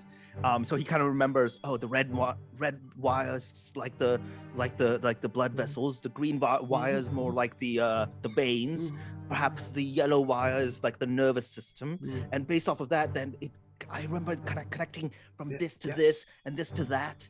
So therefore, and I remember him specifically cutting the red wire that day, but I don't think you needed to cut it. I remember him saying, instead, if you wanted to, you can perhaps, some of these are a little loose or something along those lines. And he did something, I remember. And like, I think he kind of walks through that to remember that it just resets it. Yeah. It just like, it removes He's instructing us when we want to mind. kind of removes the pressure pin or whatever it is that triggers it. So that way, and kind of helps reset it once it's done. So that way it becomes a usable mine again. And once again, Well, ideally, you'd be able to like throw the pin back in. Yeah. That was Right, probably right. there's an Right. arming pin that Yeah. comes out to But make of the course, compression. the arming You pin could is no use a longer stick. like the You arming use is a no longer there, stick. so he has to Put a like stick in there. replace it with like Right. You grab a Freda bobby pin. Yeah, just stick it in. yeah, exactly. So that's how he kind of works through it. And like, naturally, if I kind of am able to replace this, and that's how he starts processing it, I think. And the fellow rolls off, right? The Told mine, you, master, it is craft. and like gets up very. And carefully. as he gets up, Oscar pulls his pants down, not Oscar's pants, the guy's pants, and lifts his shirt up over his head. Like I'm assuming it's like prisoner garb, like very absolutely. loose clothing. Yep. He pulls it off of him, and Pritam takes his off because that's his Yep. the clothes on top is the ones that he's supposed to give him. That he takes that off. He's like, hurry, wear this now. And Freda will assist in the clothing transfer and grabbing, like theater quick changes. She's helping Yeah. Pritam get his outer layer off so that he can Yeah. give it into And I'm assuming you probably have like makeup kit or something, so like to probably Oh, cover yeah. up his face, kind of make and him a look little healthy. purse. Yeah. Yeah, just make him a little less prisoner. Probably get out of this looking. area first, but Yeah. yes. As we're walking, You know what? I'll just hand him the makeup kit. I'll just Yeah. hand it. It's probably generic, like something she got from a drugstore up here that's super generic. Like, makeup, here you go. It's got a tiny mirror in it. Yes, unused. Oscar, I see you there. As you can hear in the distance. Not that distant. I would like to create an aspect, I guess. Please. What's good for the goose, and he is going to make his own trap. Mm-hmm. Mm-hmm. Oh, because we have the prisoner's clothes. Uh-huh. Uh-huh. Mm-hmm. Absolutely. And a mine. Mm-hmm. Mm-hmm. I'm gonna need for you. That sounds to me like some demolitions. Well, demolitions. I have the expert here who can place the mine. I'm setting the stage. Stealth. Stealth, Yeah, to hide it. To like. or Can I assist him with Yes. stealth? Because you're wanting to sort of make a Make like a fake body Mhm. thing? Yeah. Because I mean, I suppose you could go with. Let me see. Well, be it Performance? a good performance is not it. well, Tradecraft. Because if we're going separate directions and then we cause a bit of a scene, perhaps. I'd say that could be a performance. tradecraft. Ooh. Because that is some tradecraft right there. That is some tradecraft. That's some camouflaging business. I would say tradecraft. Can I just say, y'all are just. I feel like there's a character I'm trying to remember who's not at all talented, but everybody makes him to feel as talented as he is, and he's just like, but he doesn't realize. So he's just like, when did I get so good at what I do? Like, I'm talented. What? So you just see, like, as all this happens, like, as the adrenaline of the situation starts coming down, you just see Pritam like hands shake, which is not normal for him. And he's just like, what just happened? How did that happen? Like, okay. okay. Tradecraft. To give them the best advantage with this, if it looks like it's going to be something like that, You also have that free invoke on ambush point, which would be applicable to all of this, by the way. Okay. Because you're making an ambushy trap on them, right? So absolutely that would count. Right. What I want to do is there, because the path comes, we met up with this little creek right at the path, right? Yep.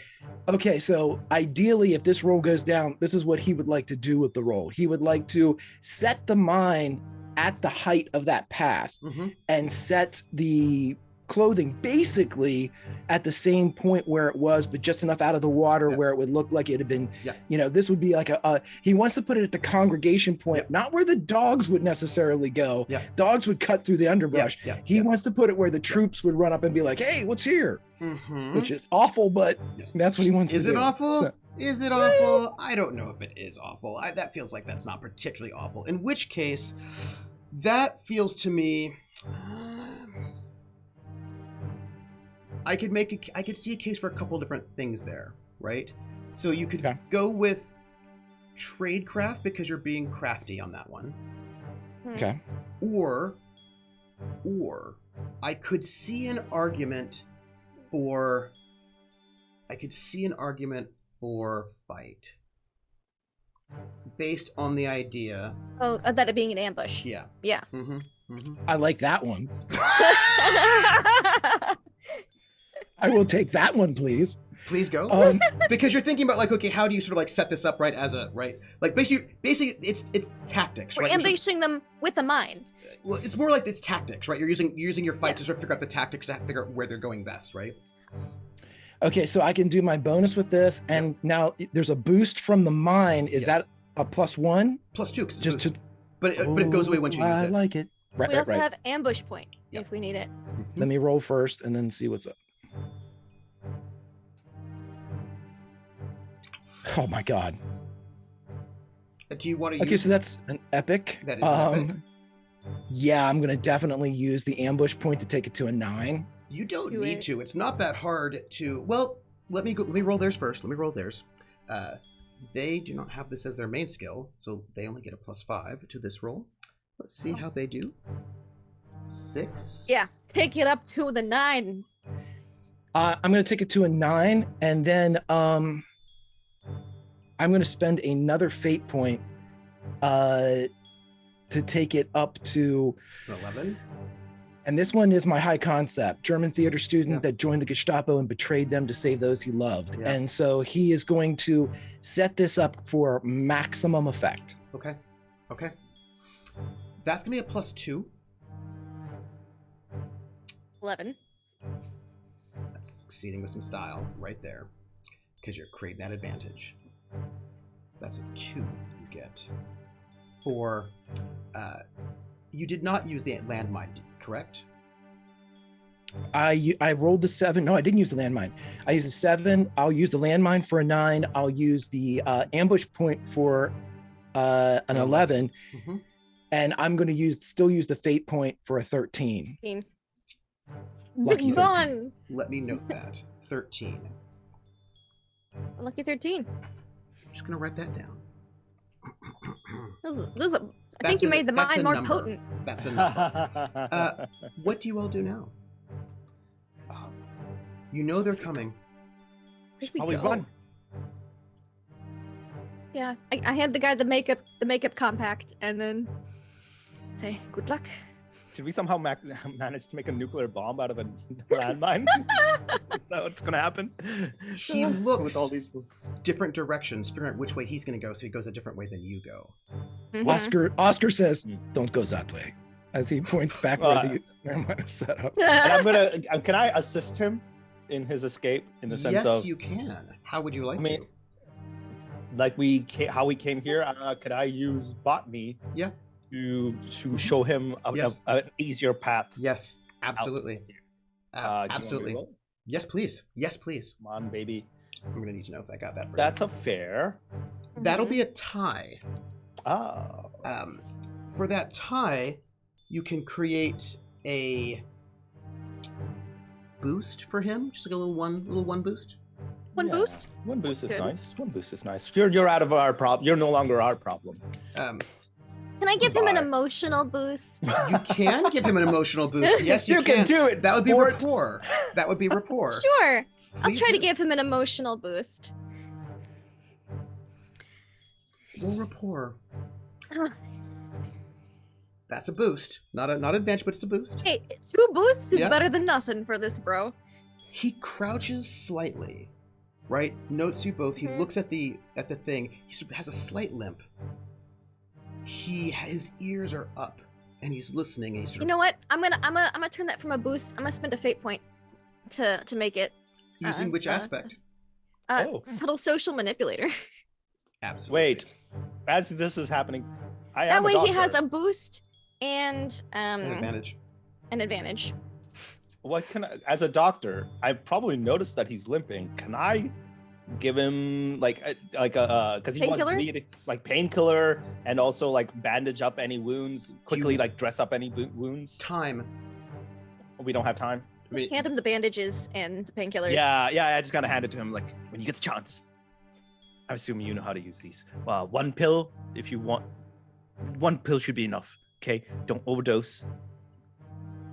he nods, and he crouches in a way that makes it seem as if he's done this before.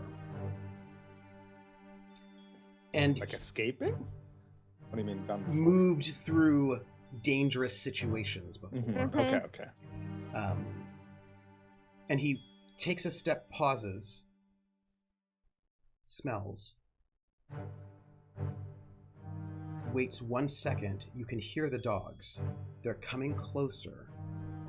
He waits 1 more moment, and he looks to you, Pritam, and he goes, and he says in this French accent, this German, it's like, he's been practicing, but it's still there slightly. He goes, they haven't had the change. And then he stops, he realizes that you're not speaking German to him at all. So he goes back to French. It was at this moment where like he'd been practicing German all this time, right? And he goes back to French. He goes, I waited till the shift changed. So they've not yet had the shift. They should be a little bit tired. I'm going this way. Thank you. Of course. Good luck. Vive la France. And he heads off this one way, leaving you in this gully as you can hear them about to crest.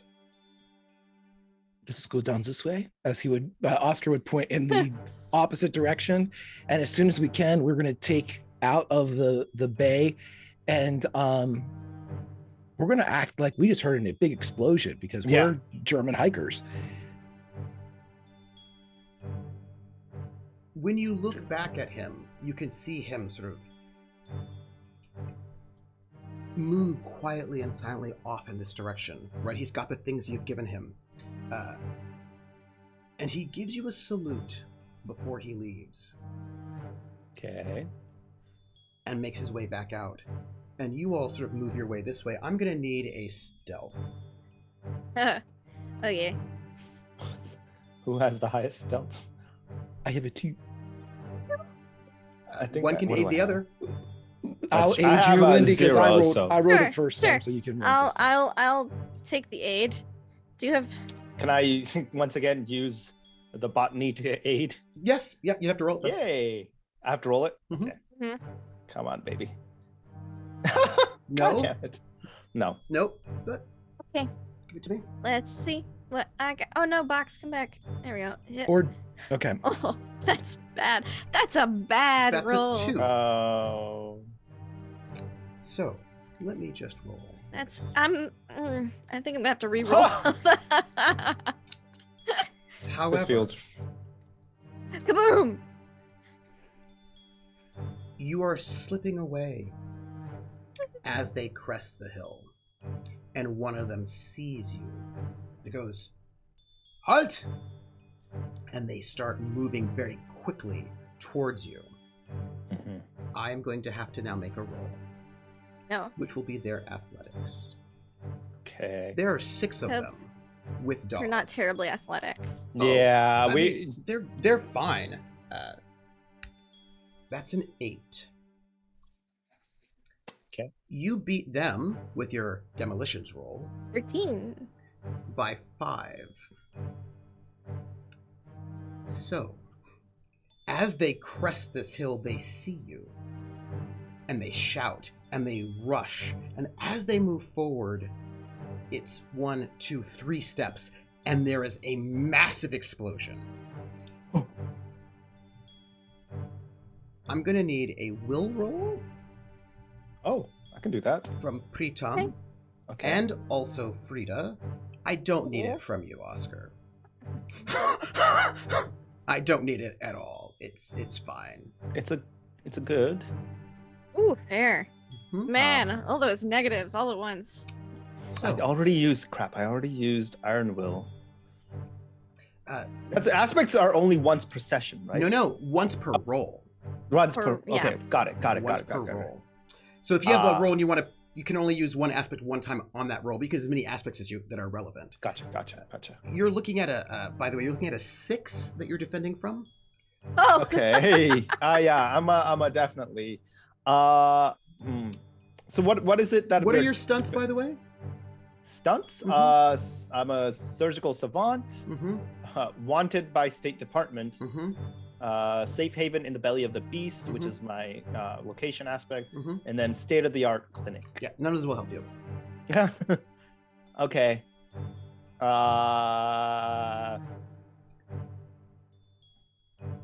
Oscar, I know the answer to this question. Pritam. Frida.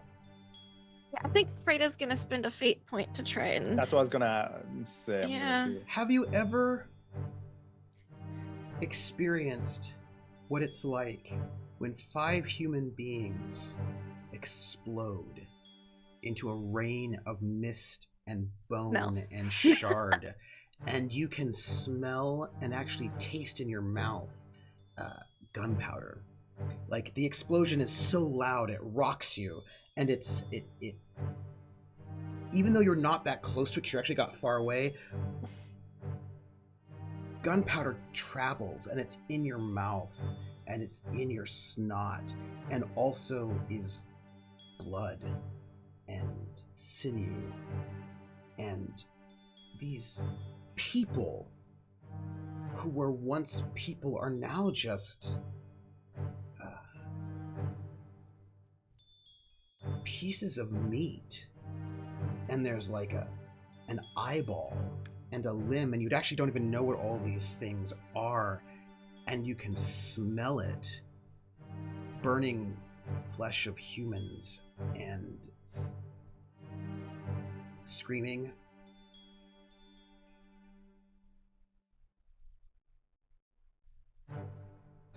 You can spend some fate points, otherwise you take that stress down. You have to take shifts of mental. So Freda was in the slums of Berlin during World War I as a child. So Correct. I don't think she's seen the actual event, but she's seen a lot of aftermath. So there is that. I'm gonna spend a fate point. Using which aspect? Can I see the game aaspects again? Because I can't Yes, see of them on this course. page. Let me put you there. Your game aspects, my friend. Oop. Boop, boop, boop, boop, boop. Pa, pa. I just wanna see what they are. Would you like to use maybe Oh! flashback? Flashback. Yeah, that's exactly. I was like, I know there's one. Spin that because- fate point, Yeah, and then spin that let me fate point. let me flash you back. 1, 2, 3. Flashback. You are in the past. That Tell it came to out me. so weird, by the way. Flash dance. Explain it to me. The past. How this is helping you in the moment. So while she may not have seen anyone step on a mine in particular in the red mist before her very eyes, she has seen the aftermath of bombings after Mhm. World War I. She lived in the slums. It Mhm. was not even the middling district. She Mhm. was where nobody really cared about, Mm. as far as a lot of things go. So no one really, the relief didn't come Yeah. quickly at all. And so sometimes people would sit there splattered about for days until the neighborhood would clean up their neighbors. So she's seen the aftermath of this kind of stuff before. She's seen unidentifiable body parts, innards, bones, shards, etc. The only thing that's new, which is why I'm only spending 1 fate point rather than 2, is that the freshness of everything's happening. So that puts her up to a 4, which is not the 6, but she'll only take 2 stress. Only 2 stress. Let me ask you this question. That moment when it first happened, where were you How old were you? Well, she was 6. She was 6 years old. And she was probably, her mom and dad would have been at work. And so it was just her by herself. Maybe school wasn't in that day, probably weekend or something. And maybe she was playing with some of the neighborhood kids. And then building down the street. And they went for shelter. And so as soon as everything got quiet, they went out and looked, and they saw everything before a lot of the adults got back from work or places or came out of their own houses to see things. Does Frida ever think about that moment? She hasn't in a long time. The Great War was not great for her family. They made it, but not well. And so I think she tries not to think about that terribly often until things in this round 2 remind her of it. There. We will come out of the past. Pritam, you spend a fate point, which puts you at 1. What's the aspect you use for this fate point? So once again, being someone who's a doctor, so the 2 things that I can think of quickly off the top, either my high concept or my faction, both would work in the situation. Yes. So as a high concept, I'm an SOE trained Oxford doctor. Yes. So the entire process of, not only I was assume as part of my training, I would have to deal in field medication and field type of trauma, but also as just someone who is a trained professional in the medicine field. Bodies, those don't normally affect me. Yeah. The only thing I can think of in this situation is that simple fact that it is so visceral. Yeah. So I can use. So I would assume I could use a fate point for 1 fate point for that. Yep. And then you just have one stress. 1 stress you take. 1 mental stress. I could technically use both aspects. And you spend 2 fate points. Yeah, that's good. Just one little stress is not the worst in the world. Yeah, I'll take 1 mental stress, right? Yep. Oscar, you don't have to roll, and I would like you to tell me, although I think we all know, why that is. He's seen it before. He's done it before. He's numb to this. But what he would do is, as he doesn't absently check on his friends to see if they're okay, but he's quick to They're not move. all dead, by the way. One of them's alive. I know. He is going to move to the area, looking around to see if there's anybody else that survived the blast radius. He's going to put on a bit of a show, though. As he comes forward, he's going to yell behind him, "Watch your step!" And then as he's going to pretend like he's looking at the ground. My God, these soldiers! If you were a different character, I'd just compel you for some terrible violence, but you don't have that problem. So what is your current problem right now? Or the one that you hard choices? Your trouble aspect. What do you think is empathy a weakness? Do you think that is his trouble aspect at this moment in his life?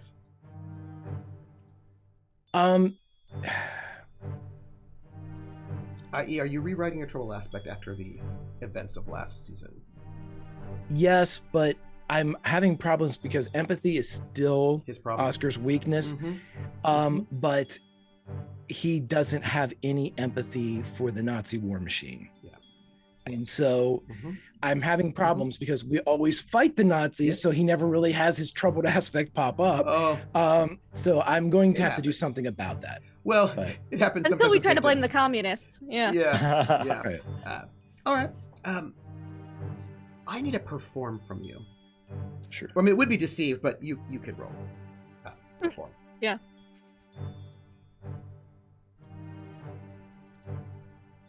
That's a superb. Damn, Oscar's on the roll today. He gets a 1. Do you remember last season? This is a nice change. Yeah.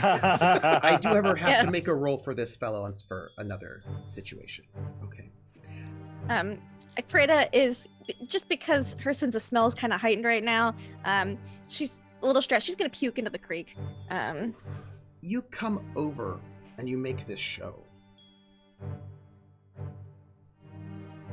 And as you're speaking about the bomb, all of this, you see this guard who's probably 18 or 19, probably.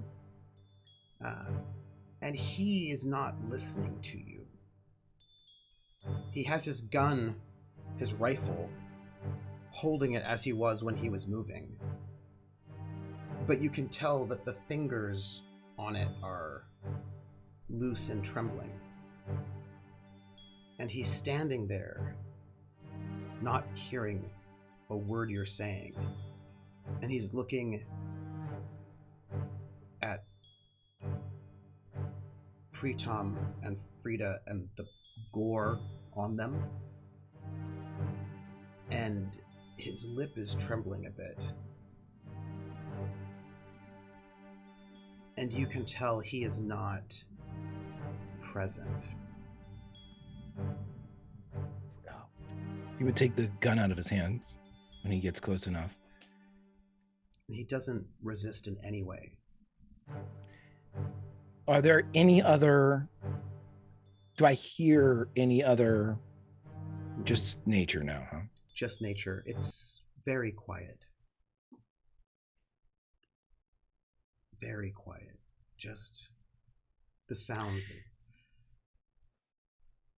He reaches into the boy's shirt and pulls out, usually it's the German equivalent of a dog tag. It's like an aluminum disc with a I used to know the name of it, but totally forget now. And he would, if it's, usually it was a string. If it's a string, he'll just pull it because it breaks. It breaks in half so he'll pull it out of the eyelet and let the eyelet break. And it shouldn't have his name. It should just have like rank, and I think they had an ID number. No social security, obviously, but it was like an ID number or serial number. He's going to keep that. And if he finds any others in this macabre scene, he's going to take those as well. But he is going to yell, whisper, stage shout to Pritam and Frida. Go ahead and walk down there for just a bit, just a little farther down the road. Are you sure? He looks like he needs a little medical attention. She just lost all of her lunch and just like kind of grabs Pritam for support and starts walking down, listening to what Oscar says. If you can just, if you want, I'll take Frida, but if you can, when you're ready, maybe perhaps bring him with you. I'll take a look over there. This is my operating room.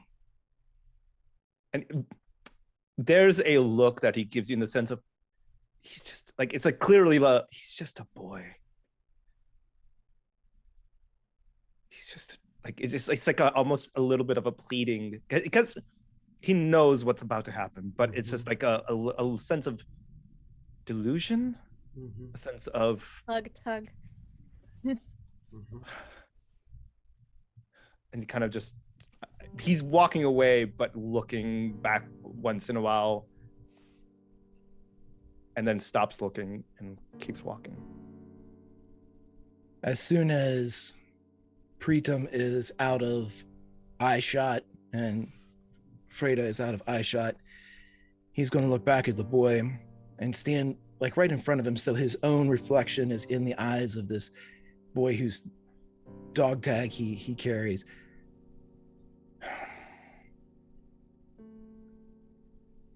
And I'm assuming he's an infantryman. He's going to reach down then and pull the one grenade that he would have, and the shirt that he pulled the dog tags out of, he is going to pull the pin on the can grenade and put it down his shirt and step away. And when he's about 20 feet, he'll turn back with his gun up. And he says,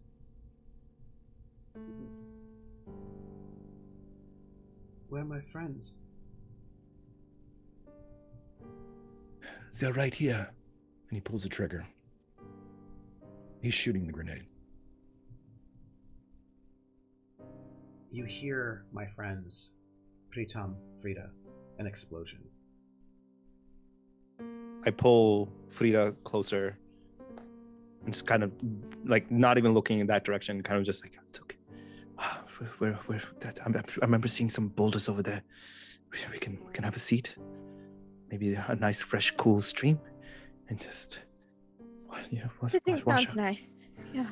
Yeah, it's just a nice wash our face. Oscar, I have a flashback for you. As you get the tags, the Erkennungsmarke. That's it. Yep. And I imagine you go back to your friends, you leave this scene, I imagine, before you. He had this look on his face. I'd like to ask you about that moment. And you can tell me exactly when it was. When your son said to you that he didn't want you to go, that he wanted to stay with you. And he says, because you take that train back into Paris, and he says, "But can I stay with you? I don't want you to go." Well, we all have roles to play. There's the stage. There are things that must be done. You must do so as well. Take care of your mother. Well, And but we could live with you. that is what we are working towards. Have you ever played in the snow? Yeah, You ever built a fort? I'm good at that. I've built forts. They're big. I can show Yes, you. they are. I cannot wait. I too am a fan of building these forts, and I'm assuming this conversation is probably taking place in that little box that he made for his son in the railway car, that stowaway spot. As you can see, but they take time. Even if you can see them in your mind, if you picture how big you want the walls, where you want the door, when you can put all of these together, you still have to use your heart and your hands to make it, to put it into the world. And that is what we are doing here. You and I, mother, we are putting our work in now to build our fort. So we may play later. Okay, but we're going to live with you, right? We're leaving Berlin. We're going to live with you. You won't leave? So, no, that is not true. I am going to live with you. But you must go first. You must be the scout. You must find the perfect place for the fort. And I will make sure that I build the walls here, so we can have fun together. Okay. Do you want to play soldier? I have something for you. I do, but I have something for you. Okay. And Oscar is going to reach into his pocket and pull out his dog tags. Here you are. Do you know what this is? Yes. It's what you give someone when you love them, right? It is. It is. And did you see these little dots down the middle of it? How strong are you? I'm very strong. I practice. I know. What I want you to do, much like a cracker or a cookie, take either side and bend it back and forth.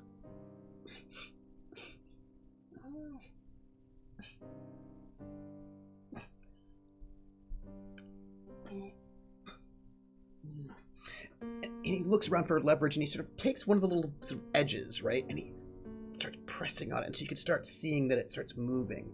Just press a little bit more. And it snaps.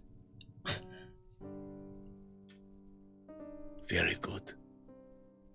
Pick which piece you would like and give me the other. And he stops, and he goes, okay. And he hands you one, but you can tell this is not the point. It's like he's handing it to you as if he wants you to hold on to it while he's doing something. So he hands you this other half, and then he takes it. He doesn't take it with a pin. He takes it with an open palm to be dropped in as if he's making a table. And he takes the little piece and he cuts his thumb. He goes, okay, your turn. And he holds out the little piece that has that little sharp edge for your thumb. Oh, he gives it to him. Cuts it a little bit, and he puts his thumb.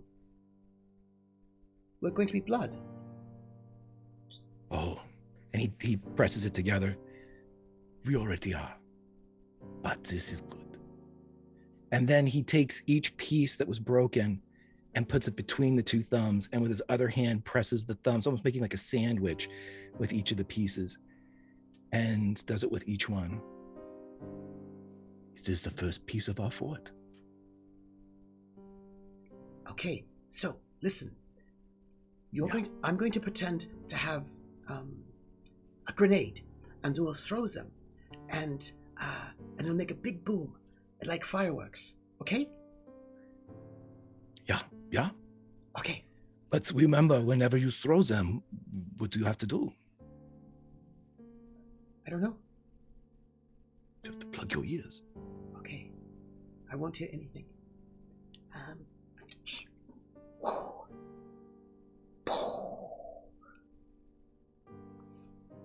And back in the present, as Oscar lowers his gun and puts it in the small of his back, he would see what he has done and just reach up and put his fingers in his ears as he turns around to rejoin his friends. And with that, we're going to break. With that, we are going to break. But we do have some love which has come in, and I want to read them out to thank you all for supporting the emotional trauma that I inflict upon my players, because that's what I do for a living. Rissa has donated 500 bits, who says, welcome back to the best cast. Happy Foxhole Friday. Thank you. Thank you, Young of Heart, for that gift sub to Resistance Fighter. Thank you, Time of Gifts, for those gift subs, and Pope World Build. Drathier, thank you for that $25 donation, which will help our cast. Ani Geek, thank you for that resub, who says, a beautiful show return for a beautiful human with some pride love. And I would say, as Oscar's going to come and meet his friends with a job well done, we are going to go to break, and when we come back, we will find out where they go from here. Stretch, hydrate, and we'll be back in 10 minutes. Enjoy part 6 of Why You Can Never Deal with Hitler, the radio show from 1942, to remind you, don't deal with Hitler, because he doesn't deal square. We will be right back, my friends, in 10 minutes.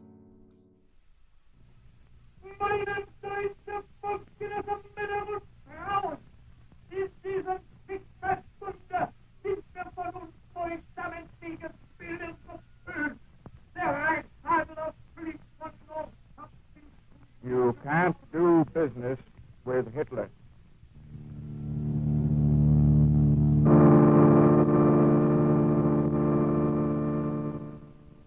We are now at war. There are but two alternatives, total victory or total defeat. There can be no such thing as a military stalemate that would result in the survival of Hitlerism. That is the opinion of a man who knows. Douglas Miller, for 15 years, commercial attaché to the American Embassy in Berlin, presenting a radio series entitled You Can't Do Business with Hitler. Episode 6, The Spoils of Europe.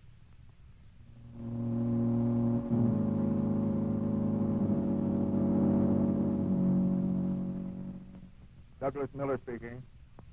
Today, in Europe, the Nazi armies of occupation carry forward the greatest mass looting in history.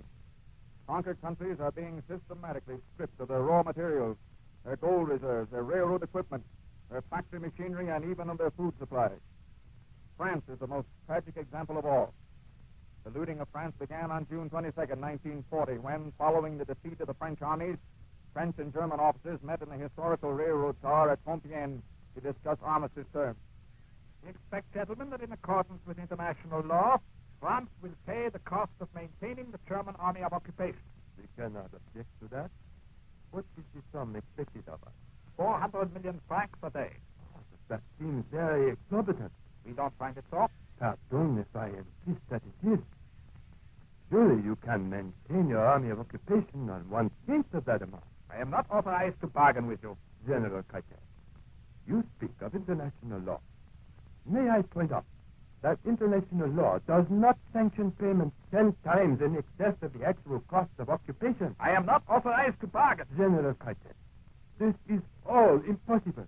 I cannot attach my signature to such a clause. I remind you, General, that hostilities cannot end until this armistice is concluded. Even while we speak, the German Air Force is bombing your city of Bordeaux. Bordeaux? But Bordeaux is an open city. There are no soldiers, there are only civilians. Why should you attack it? General, have you forgotten our countries are at war? Of course, but why not a truce while we discuss this armistice? There shall be no truce until this armistice is signed. And the raids on Bordeaux shall continue? Precisely. From General Hunsinger, your decision. Give me your pen.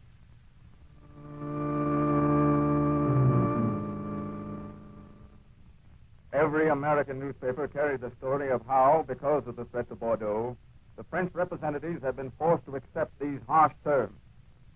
At the time, however, few of us realized just how completely the armistice had prepared the looting of France. Let me show you what was behind all this. Following the armistice, Adolf Hitler appointed a Nazi officer named von Stretches as commander of the Nazi Army of Economic Occupation. Within a few days following this appointment, German soldiers started dismantling French factories in preparation for shipping French machinery to the Reich. Mr. Godet, come quickly. They're stealing our machinery. What are you talking about, Pierre? Who is stealing our machinery? Soldiers, German soldiers. Please, monsieur, come to the factory with me and stop them. That won't be necessary. How did you get in here? Who are you? Permit me to introduce myself, Herr Corday. I am Colonel Verfoken of the German Army of Occupation. What do you want? Your machinery, Herr Corday. My soldiers are busy now removing it. You steal my property? You don't understand, Herr Corday. Everything is proper and according to French law. We are purchasing your property. Colonel Verfoken, do you mean you will actually pay me for my machinery? Naturally. Name your price. Well, the machinery is valued at 450,000 marks. Good. Oberleutnant, kommen Sie her. Jawohl, mein Colonel. You want me, mein Colonel? Yeah, you will give the gentleman the envelope containing the money. Jawohl. You are 450,000 marks. Now, if you will just sign this paper here, this Herr Corday, this is a transfer of title, stating that you have been fully paid and that the machinery now legally belongs to us. On the dotted line, Herr Corday. Very well. There. Dankeschön. Good day, Herr Corday. Stop. Don't let him go. Why, what's wrong? This money. Look at it. The ink is coming off on my hand. Let me see. Yes, you're right. Colonel Verfoken, well, what does this mean? Oh, it merely means that the money was only recently printed. Recently printed? And these are not Reich marks. These are Königstein marks. Yeah, so? So of what value are they? The value is printed on them quite clearly. But your own bank in Berlin won't even accept them. How can you say they are of any value? You do not understand principles of banking, Herr Corday. Let me quote our eminent Minister of Finance, Schwerin Graf Grossich. Value of money is based not on the ability of the country issuing the money to pay, but on the ability of the holder of the money to collect. Heil Hitler.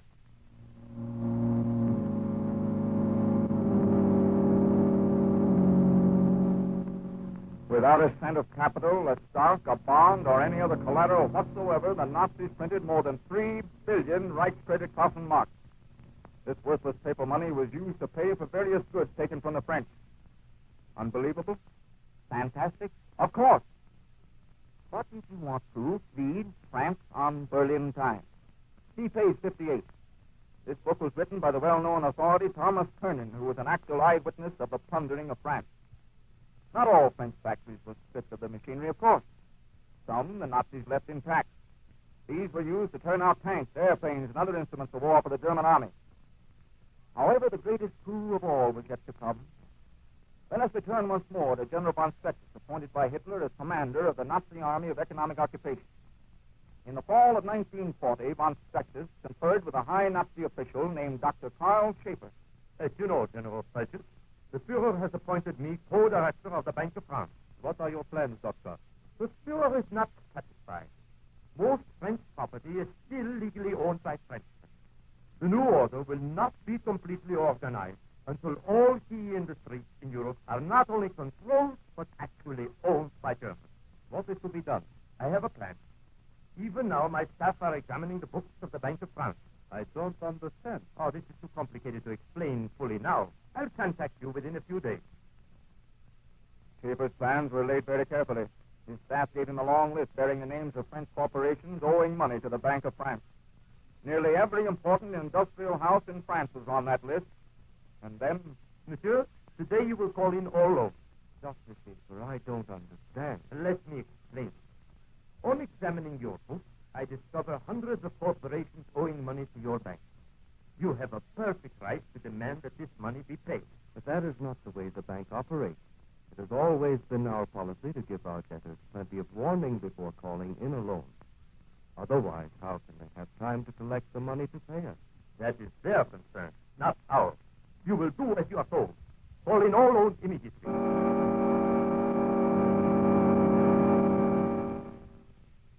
Within a few days, the owners of French industry were rushing to the bank to plead for time. Dr. Schaefer, I represent the Stationary Aluminum Company of France. I am very pleased to meet you. You have with you the money you owe the bank? If you could just give us a few weeks, Dr. Schaefer. I'm sorry, that's impossible. The money is due now. You won't seize my company. Don't worry, monsieur. We have no intention of seizing your company. You will discover that we Germans can be most generous. Your company, like hundreds of others, will merely sell more stuff. Thus, you can secure money to pay the debt you owe. Yes, but that means that these new purchasers might very possibly gain a controlling interest in my company. Of course. But you have no objection to sharing your properties with your countrymen, have you? Well, it's better than losing everything, at least. Very well, Dr. Schaefer. I'll do as you suggest. Thus, by such pressure measures, the Nazis forced French businessmen to sell controlling interests in their properties.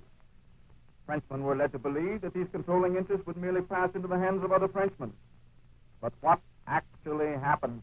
I've been waiting to hear from you, Dr. Schaefer. Your plans are complete? Jawohl. The Bank of France has called in all loans, General Stecklus. Frenchmen will be unable to pay. They will be forced to sell everything. But who will buy? Who has money to buy? Remember, the French have been paying us 400 million francs a day, which we supposedly use to maintain our army of occupation. The surplus has accumulated. So, with the money furnished us by the French, we shall buy them out. Now listen, I want you to bring German businessmen from Berlin secretly. When the sale of French properties begins, they shall suddenly appear and buy up everything. They shall be supplied with francs. Understand? Perfectly. Everything shall be arranged. I'll hit them.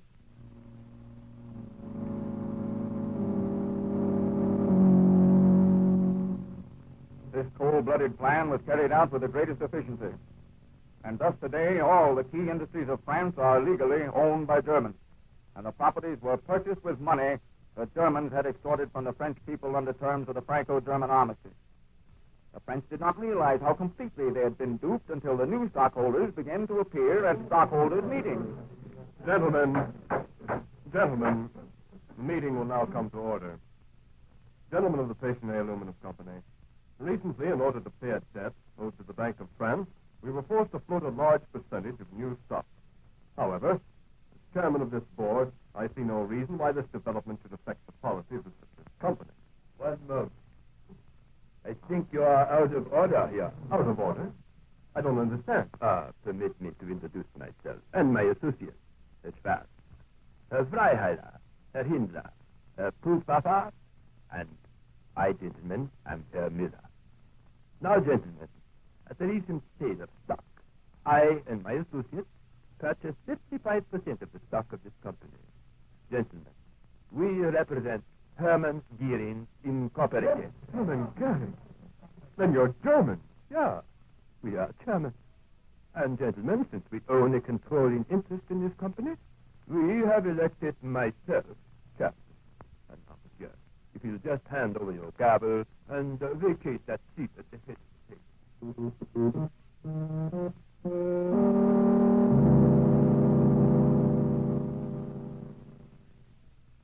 Thus have the Nazis become the new owners not only of France, but of all Europe. They own the Christensen nickel mine of Norway, the Allgemeine Kunstziede Une Rayon Company of Holland, the National Bank of Belgium, the Steyr Auto Works of Austria, the Foraki Romanesque Petroleum Company of Romania, the Skoda Steel and Munitions Company of Czechoslovakia, the Schok and Beliveau Magnesium Mines of Yugoslavia, and so on ad nauseum. These are cold facts. They can be checked in a variety of authentic sources. For example, Rabelais' book, Spoils of Europe, see Chapter 19, or Lorwin's Economic Consequences of the Second World War, or in numerous magazine or newspaper articles. However, the best proof of all is supplied by the Nazis themselves. Here are the words of Reich Minister Richard Walter Dahr as spokesman for Adolf.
Hello and welcome back, everybody, to I hope you had a lovely intermission. I was drinking water. Mostly I was eating Pez, but you know, drinking water. Coffee. And I hope you're all doing well. We just had some very big feels as we were having this, and I suppose I'll just ask a question. All I imagine you had to go and clean yourself up because there's a little bit of gore. Yeah. Thankfully, there's like a little stream right here. There is. Valtiel asked, what kind of Pez dispenser do I have? Valtiel, who needs a Pez dispenser? It's all about the Pez. Well, I don't even need to waste time on the Pez dispenser. I just eat the Pez.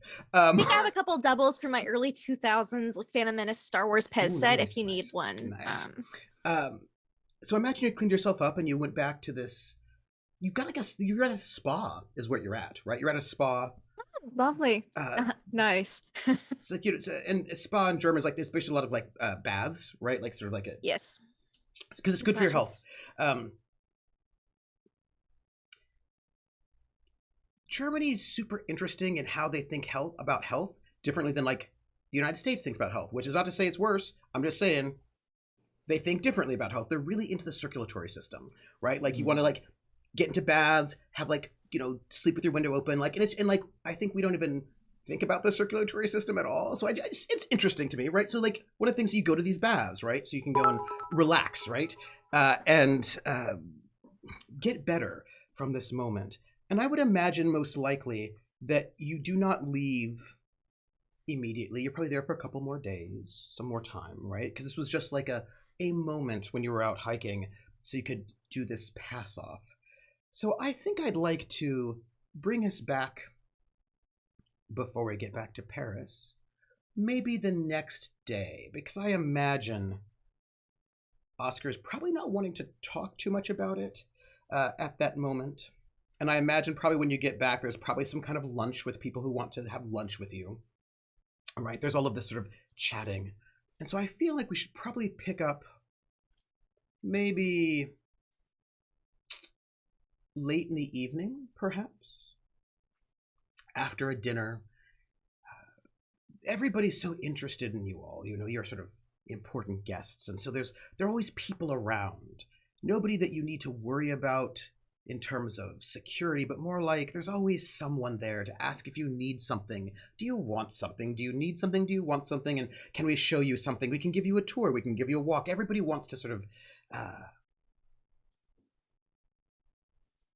be around you in those ways, right? Either because they don't want to insult you, they want to make sure that you're happy so that you don't complain later, or because they want to be able to say that they gave you like, it's that moment, right? When you have a special guest and everybody's interested in just being in your company, which gives you very little time by yourself, unless you're in yourself, as it were. And then there is that moment after maybe even a day and a half or more of just, I love it, of continuous sort of around all of the time. I have a question that I need to ask because KP just sent me a DM.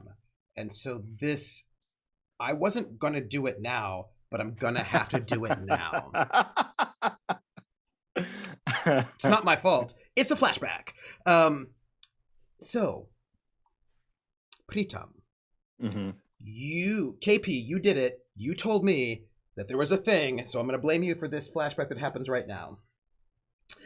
We're on the day after this gory explosion happens, and you've not really had any time to yourself, right? Because somebody's always there, just to make sure that you, like, do you need something? Do you drop something off?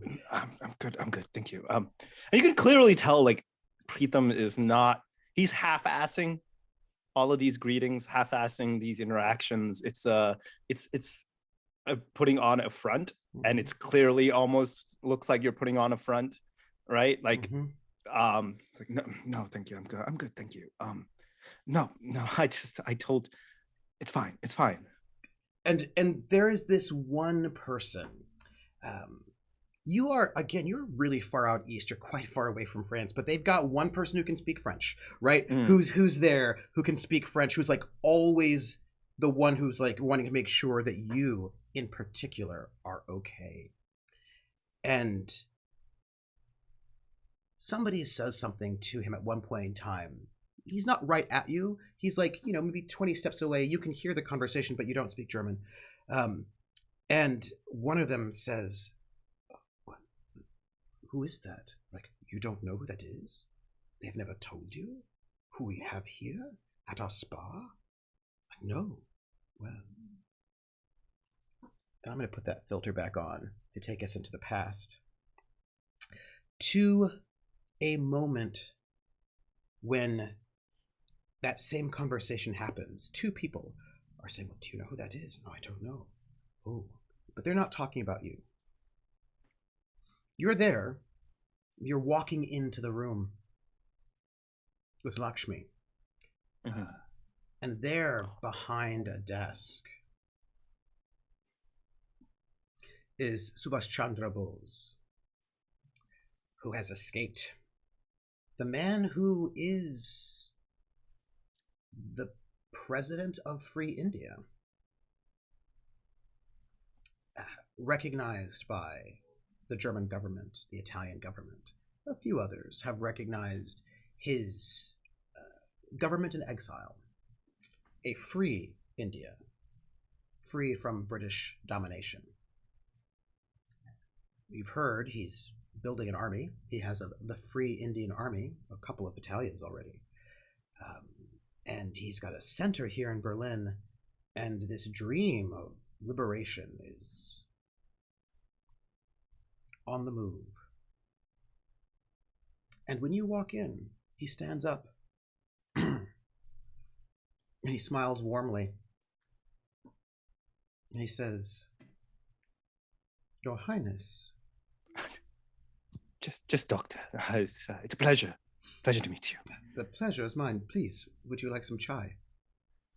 Oh, Yes, yeah, that sounds fantastic. Yes, thank you. You cannot. Lakshmi doesn't say anything, but you can feel her excitement, right? Like, Electric. It's electric. Like, this is Chandra Bose, and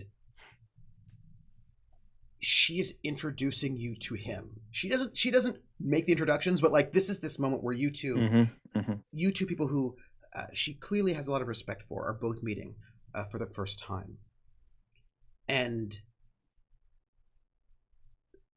you can tell that she doesn't know what's going to happen, but it is all possibility in this moment. And he sort of makes a wave, and he has a secretary there, a sort of a young man, who sort of gets up and walks out. And there's this sort of moment of quiet when a woman walks in, a sort of older woman, Indian, in a military uniform. And she walks in and she goes, and then she sees that he has guests, and she goes, "I'm sorry, Mr. President, I shall return." And he nods, and you can tell that she's fairly high ranking. She's like a colonel. It's a uniform that, this is the uniform of Free India. And he has sort of high-ranking women officers who sort of came in and then left. And he assesses you. He looks you up and down. I feel like Pritham at this point is kind of just sitting very straight, very much not quite at ease. Just, I guess the word is more expectant of what's going to happen. He's not quite sure. I mean, he doesn't know why he's specifically here. He's not. Yes, he's a prince of a city, of a kingdom, but he's not really, up for the throne. So he doesn't have much power there. He's not in any other government body really to say of. He's just to himself, in his own mind, a simple doctor. So he's just more confused as to why he is even being introduced to someone who's that important and that political. You know what I mean? Mm-hmm. He'd had a falling out with Gandhi. They did not have. Right. They were very tight, but they had different ideas about how to go about freeing. Essentially, India. it's like our Malcolm X versus Martin Luther basically, in terms of how to approach freedom fighting movement. Do we take up violence and use violence against, or non-violence? And also, is this the time? Right? Is this the time? Yes. Is this the time? This is the time, or this is not the time? Yes.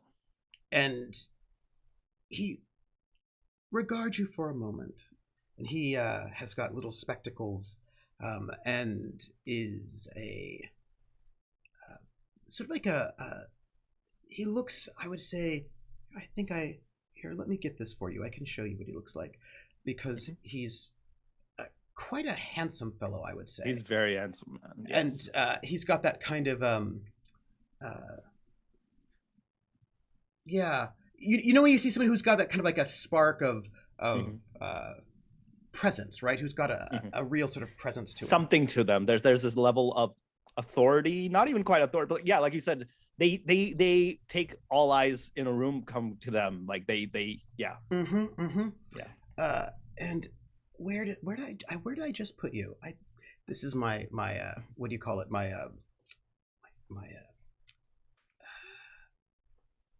I know what I'm talking about. Let me, am I even alphabetical right now? Probably not. No. There we go. Here we go. I can put this right there, and I can show you all so that you can see him. And he's got this quiet intensity that he could be fiery and passionate. I mean, you've heard stories, of course, but very smart man. But he's very smart, and he's in control of his feelings. He's thoughtful, right? Yeah. He's intelligent, and he's not. If you think about like a bomb throwing radical, he's a politician and a visionary, and a leader. He's a leader, and he watches you, and he says. And the thing is, with Pritham, he's not really been involved in that aspect, so he's not really familiar with, not even really Gandhi or That's just not. That's not where he's been, right? That's not where he's been. He's not really been in touch with that freedom fighting movement. Mm-hmm. So he's not really aware of their level of importance, Mm-hmm. right? So he's just like, I'm meeting someone Mm-hmm. today, I guess. And I mean, to his credit, he's kind of been meeting a lot of people Mm-hmm. lately, and a lot of people keep saying this person is important. This Yep. person's super important. So he's just like, all right, another important person, Mm-hmm. you know. So he's just sitting there going, kind of waiting expectantly, more so. You see him like not nervously, but like just as something to do to pass the time, like shaking his like foot. Like you see his tapping his foot a little bit in gentle rhythm, once in a while, stopping himself, and kind of just. So, what do I owe this pleasure to? If I don't mind asking, I've not been told much. I've just been told you are quite And his secretary well returns renowned. So it's my honor. Oh, and places the chai in front of you. Oh, lovely. Oh, you do miss it when you're away. Yes. And he takes a sip first,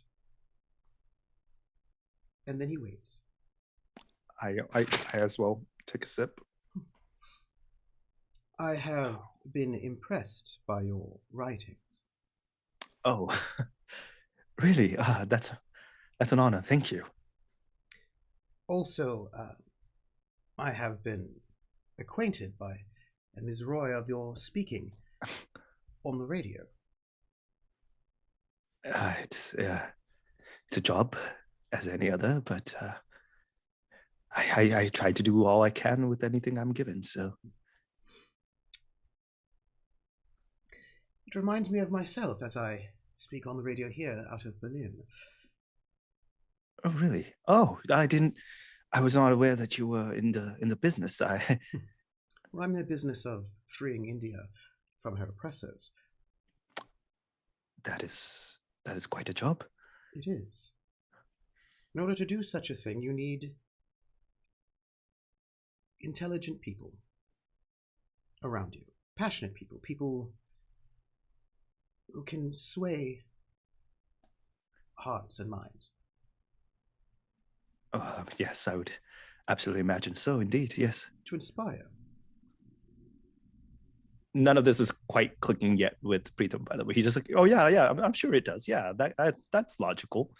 Yes, but he's like a level of confusion of why are you telling me all this? You are young. Well, true. But you know, youth is valuable.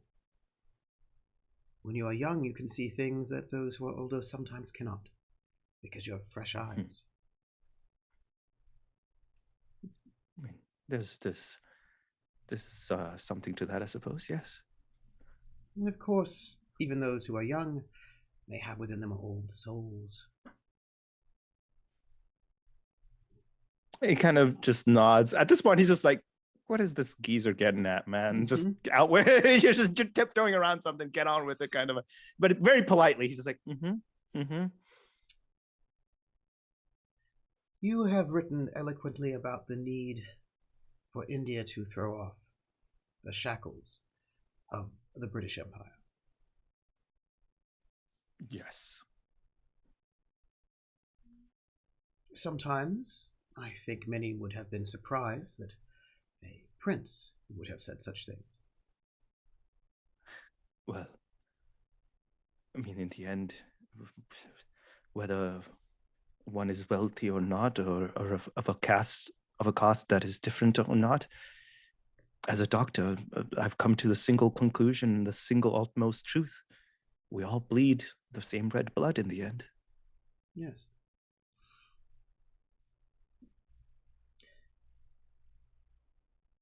You are in Paris at the moment. Yes, that is currently where I'm operating. He's about to say operate, and then he stops. He goes, I mean, that is where my clinic is at. Yes.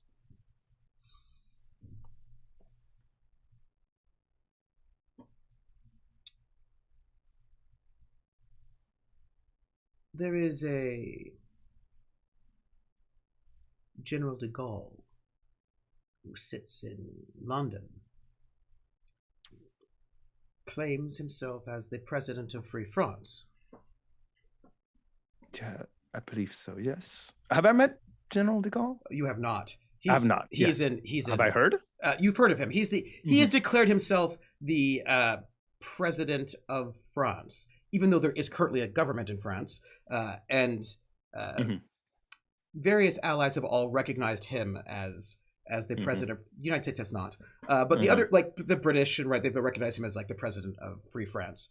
But there is currently a government in France that is the Vichy government, and he was a general. He's like an important like general hero who's like escaped France and has now declared himself the president of France, and allies to his cause have recognized his government.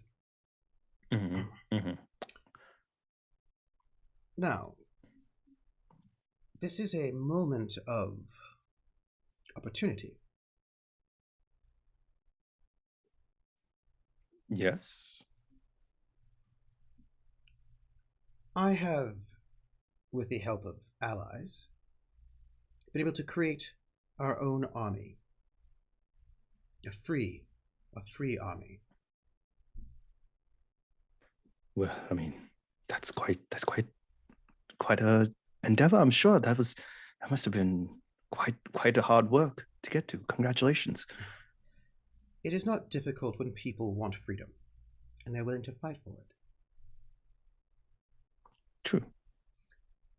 Are you the sort of man who would fight for freedom? I mean, one would love to answer yes, of course. I mean, who wouldn't want freedom? The British government wouldn't want us to have freedom. I suppose, yes. I mean, or food.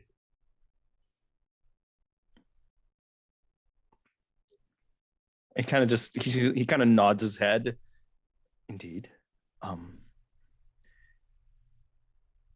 mean, I must say that I unfortunately don't. I mean, I've only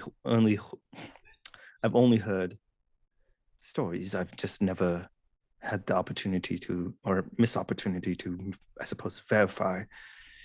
I must say I have lived quite a privileged life.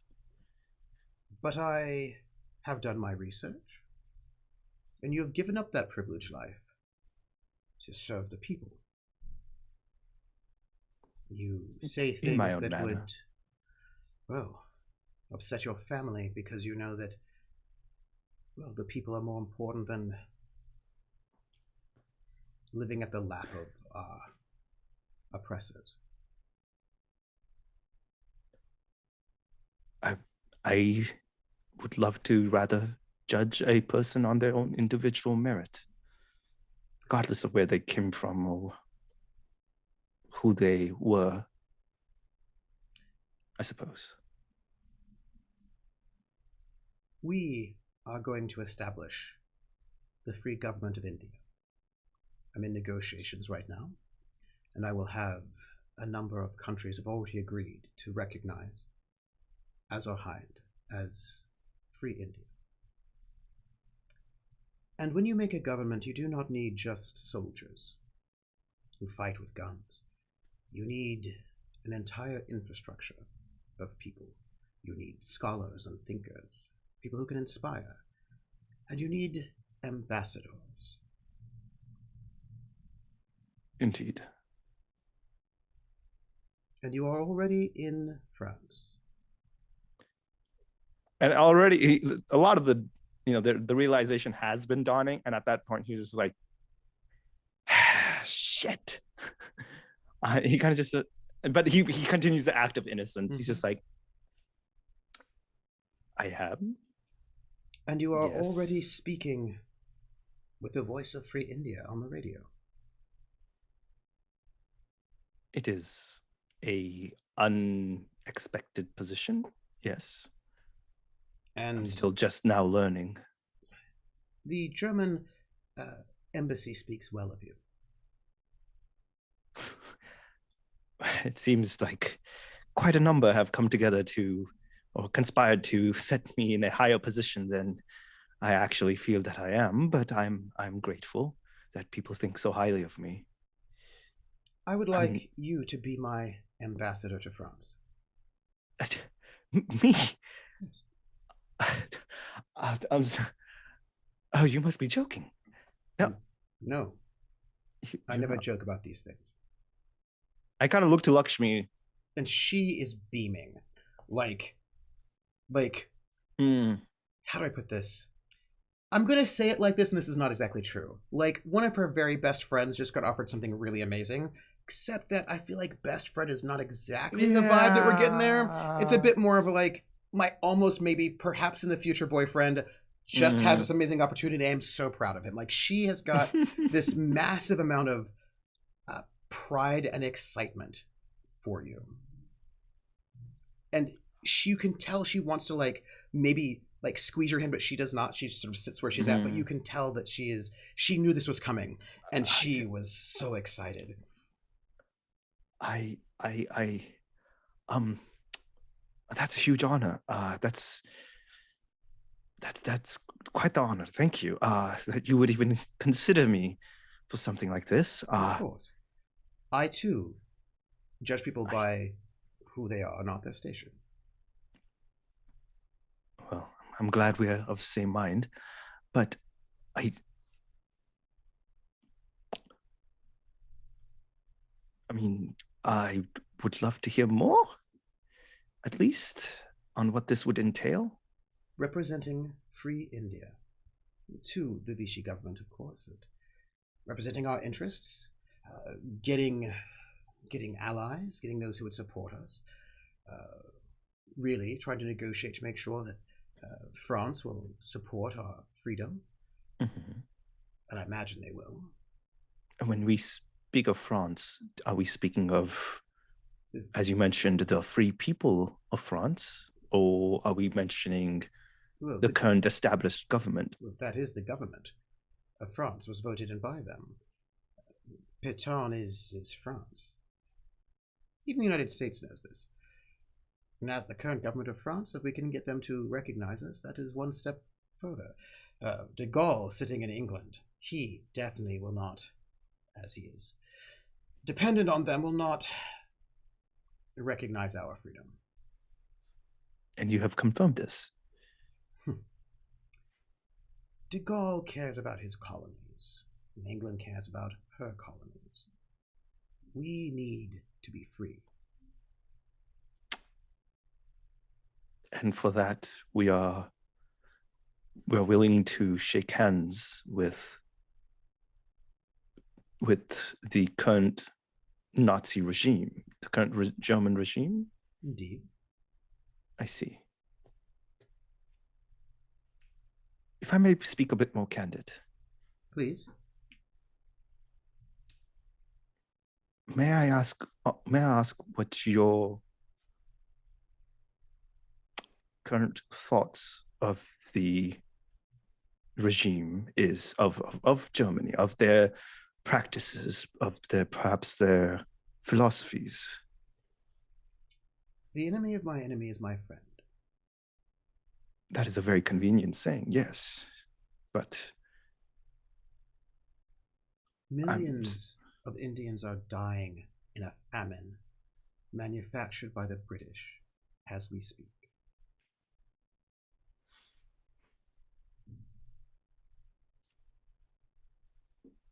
They shoot our students in the street, women, because they want freedom.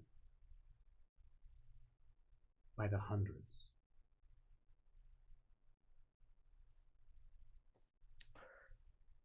They are in our home, dividing our people. I'm not suggesting nor even implying that the current British rule is tyranny. I completely agree. My only concern is, are we willing to overthrow a despot only to replace it with another? We are taking care of India. and we will get help from whomever will give it to us. Because no one else will. England will never let us go. She wants our riches and our wealth.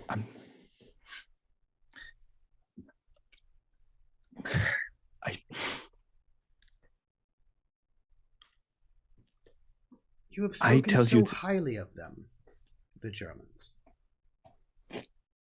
Indeed. And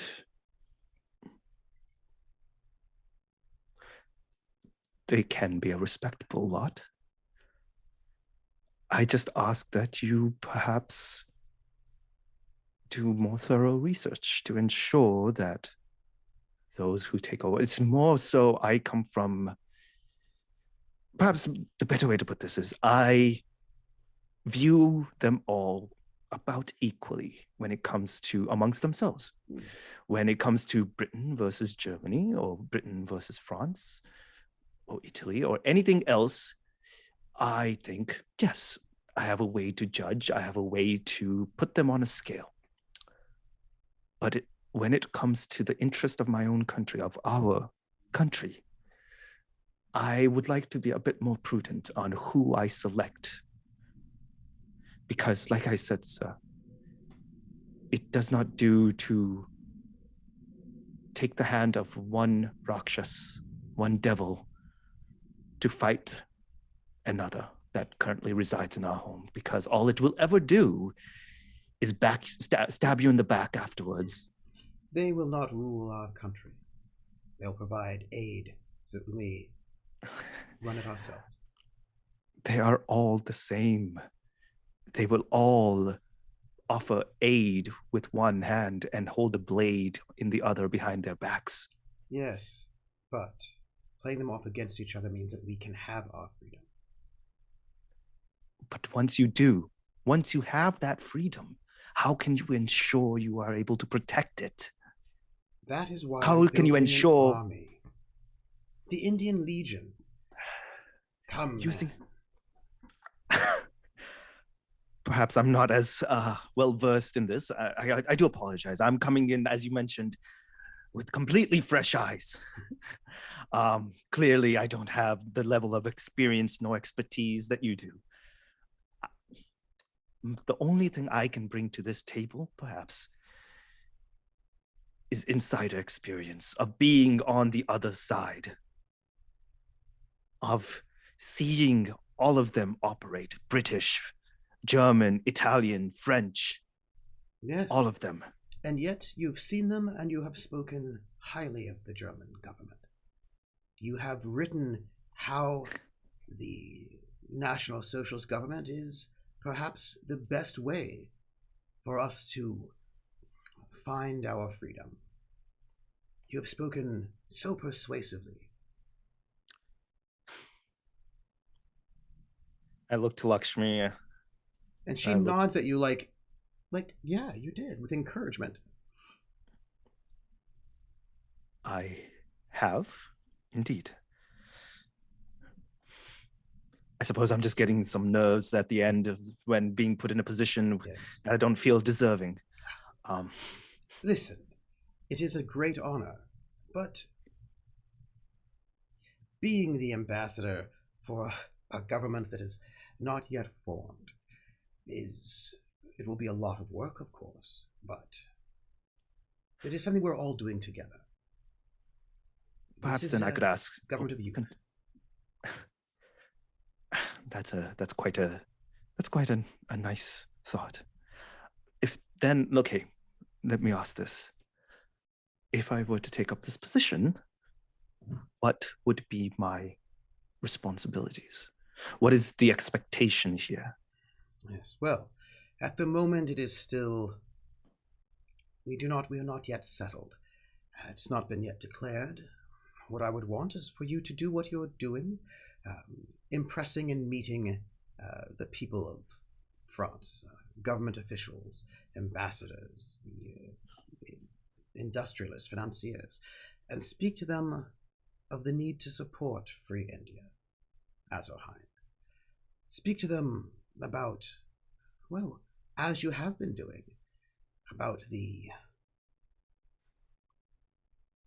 the evils of the British Raj, how they mistreat us, and the need for us to have our own self-determination, and ask them to support us. I suppose that's no different than what I'm doing already. I am willing to consider your offer with one caveat. Interesting. What is it? If I come across something that would go against my morals, against my principles as a human being, as a doctor,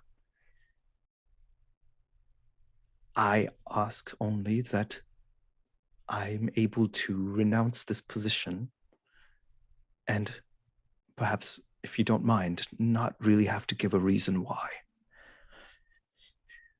Unless I choose to, of course, but I just would like to have the opening because, well, partially nerves. It's one thing to be thrust into a position without knowing and then expecting it to just go, and so you just do. It's another to be offered a stage and expect to step on it yourself. So I just would love to have, I feel more secure knowing that I have that chance to step back if I must and step off the stage. Dr. Singh, this I can promise you. I will never do anything to harm the people of India. If you are worried that I may do something to harm our people, I never would. And perhaps that's where maybe our differences may lie, or maybe perhaps where I need to reason for my making this statement simply because, as I said at first, I judge each person individually, whether they're Indian, French, British, German. To me, blood is blood. As a doctor, I see inside, and I've known that we are all the same underneath. So if it comes to the situation where I must choose which people must suffer, I don't know if I can make that choice. And I cannot guarantee to you if it is a choice that you would like. Dr. Singh, there are times when you must choose. When there is a British soldier with a gun about to shoot a grandmother, and your choice is to bring harm to her or to him. I feel you're missing. That's not quite the same scenario I had in my head. Of course, in that scenario, I would pick the innocent. I'm not talking about just any life. I'm talking about innocent lives, and whether it matters if they are Indian or of one other country or of other ethnicity or if they're of a different caste, of different social status. None of that really matters to me except for the morals and the innocence of that individual. And I'm telling you that if it were come to the choice between 10 innocent Indians versus 100 innocent British, that's just 10 souls versus 100 souls. There are no innocent British in India. I gave the example that I could. I'm sorry, I'm just more so the nerves. What I mean perhaps is a better example would be, say, 10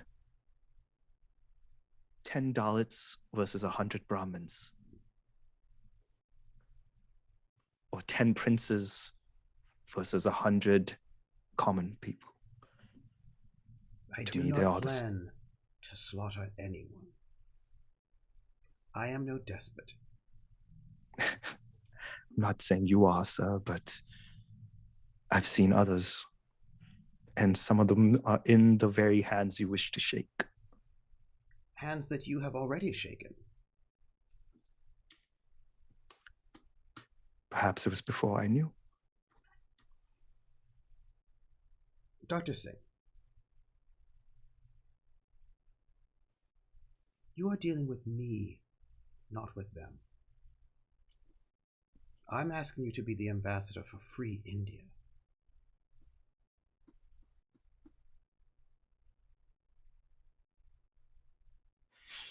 Do you believe in a free India?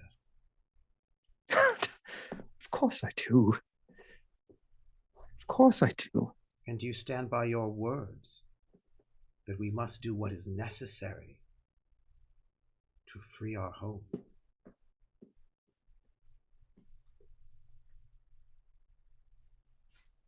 He kind of stares and thinks, and he kind of just has like almost like a run through of all the things he's kind of already done, and the level of espionage, the level of things he's seen, the things his, and all of those articles written by somebody else with your name on them. Yeah, and it's just like, motherfucker. I'm just a Dr. Jim.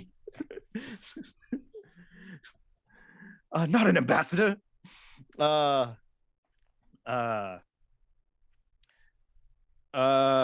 And he kind of just was like, I've been made the biggest goddamn scapegoat in the world. And he goes, I do. And as you said, this doesn't seem any different than what I already do. But I would hope you would do this not just because you are living a fancy life in Paris. No. But because you want to free our people by any means necessary. I do it because lives are at stake. Yes. And I want to do my best in my capabilities to help those lives. So I accept, I suppose. And then we are agreed. Come. And when you say that, there's this intake of breath from Lakshmi, just like, he says, good. And in that moment, he says, my ambassador. And as we fade back to the present moment, you don't even know what they're saying in German, but Oscar, Frida, you know, and goes, he's the ambassador and a prince for the new India. And he goes, oh. And the second fellow who was just learned about who you are, sort of gives you this sort of slight bow, and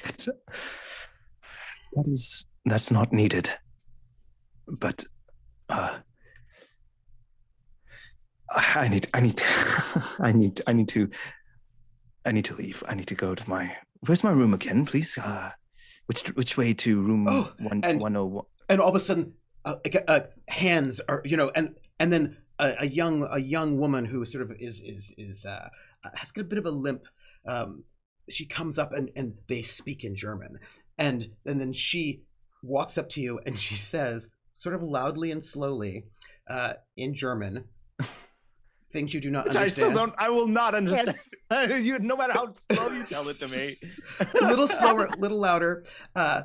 And then she's pointing this way, and she reaches out almost to take your hand, but then of course pulls back because of course you can never trust me that important. And she just sort of points a gesture to sort of take you towards this suite. And then she sort of looks at Oscar and she goes, I want to take the ambassador to this. And you can see she's a little flustered. We have food, and she sort of tries to move you off. Oscar, to be more off-putting for this moment with Preetam, as soon as Preetam's like, no, that's not necessary. As soon as Preetam gets up to leave, Oscar would stand and bow towards him. Ambassador. Do I see this? Mm-hmm. Oh, sure. You just see Preetam just kind of his face warps through multiple expressions of, are you kidding me? Really? Oh, you dick. And just and just walks away, just walks on. And you are ushered back towards your suite. And it's this it's a connecting suite where you have this sort of center sort of area where you have sort of rooms around it, and in the center there's also actually a hot bath in there as well near the center. It's very, very luxurious, very, very nice. And when you come back into your room, clearly they've been in your room while you've been gone, and they've set up food, right? There is, and you can tell that they have heard all about the fact that the ambassador is here. And so there's an entire sort of vegetarian spread on one side, as well as a good collection of sort of meats on another. And there is an attempt at chai in this room as well. It is not a good attempt. It is a bad attempt, but it is their best attempt. Ethan like takes a sip and kind of grimaces, puts it down gingerly, and kind of just stares at the food. And he just stands there staring. Is he currently still alone in the room? No, it's all three of you. And it's all three of you. What it is you three and her and the major domo who's standing at the door making sure that she does it right, and then the third guy out back who was told that you're the ambassador. And so these three are sort of hovering, and like once they've got you in there, they're just making sure it's fine. And the major domo like kind of motions to the woman who's like the maid, and she sort of steps back, making sure, trying to figure out everything is fine. And I without turning, because he doesn't want to show the expression that's on his face, he just goes, thank you, you may leave now. And then she stands there, and then and then goes, I mean, what's the German word? And he says it in like very broken German. And then they bow. And Frida's like, he's learning. And they usher themselves out. And the woman, before she makes her way out, she rushes back in very quickly when the major domo has left. And she goes up to Frida and she goes, could I have your autograph? And she just sort of pulls out a little handkerchief. Of course, here. Grabs a pen out of her clutch or whatever, signs it. What's your name? Gerta. And it says, it's like, to Gerta, lots of love, Frida Engel. There's like a little heart. It's one of her just like, I've signed this 60 times today, but here we go. And then she heads out, and there you are, all three of you together in this room. One person who has, all three of you have your own moments. The woman, by the way, before she left, she sort of taps her belly, like in a friendly sort of like, oh. Like a, oh. Yeah, kind of a way. As she steps out, and you three are there in this. And there's food? And there's food.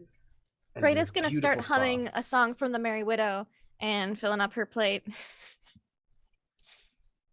You see Pritham is visibly agitated, by the way. Like, it seems like he's trying to hide it, but he's doing a fairly poor job.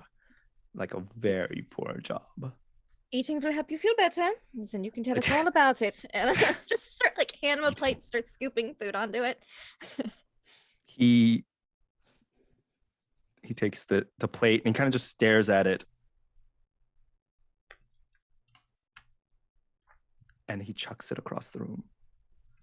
What? In anger, and he just like grabs his head and just like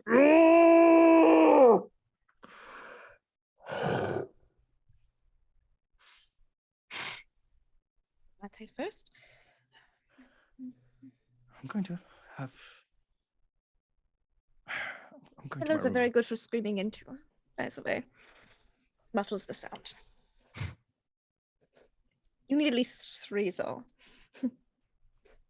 Noted. And I walk into my room and shut it behind me. Oscar, what do you do about that? As you watch all of that. He'll pick up the plate or what's left of it. If for anything else than just to avoid somebody coming in to clean it up. Mm-hmm. And if they do come to the door, he would present them with basically a tray with a broken plate. There was a drop, and he would just hand it to them. They would like peek. Frida will apologize, and she'll go, sorry. Like, oh, the pregnant lady dropped the plate. That makes sense. Mm-hmm, yeah. Mm-hmm, mm-hmm. balance is off. Yeah. Then he would walk by and seeing Freda is eating, he would lean She'd down. probably be sitting down somewhere where she can put her feet up on like an opposite chair or a stool or something and just like finally sitting. And if there's not an appropriate like pillow or cushion beneath it, he would find one and like lift her legs up and put it under to elevate it properly and move the chairs. And then he would lean down and give her a kiss as he goes over to Pritam's door. Thank you.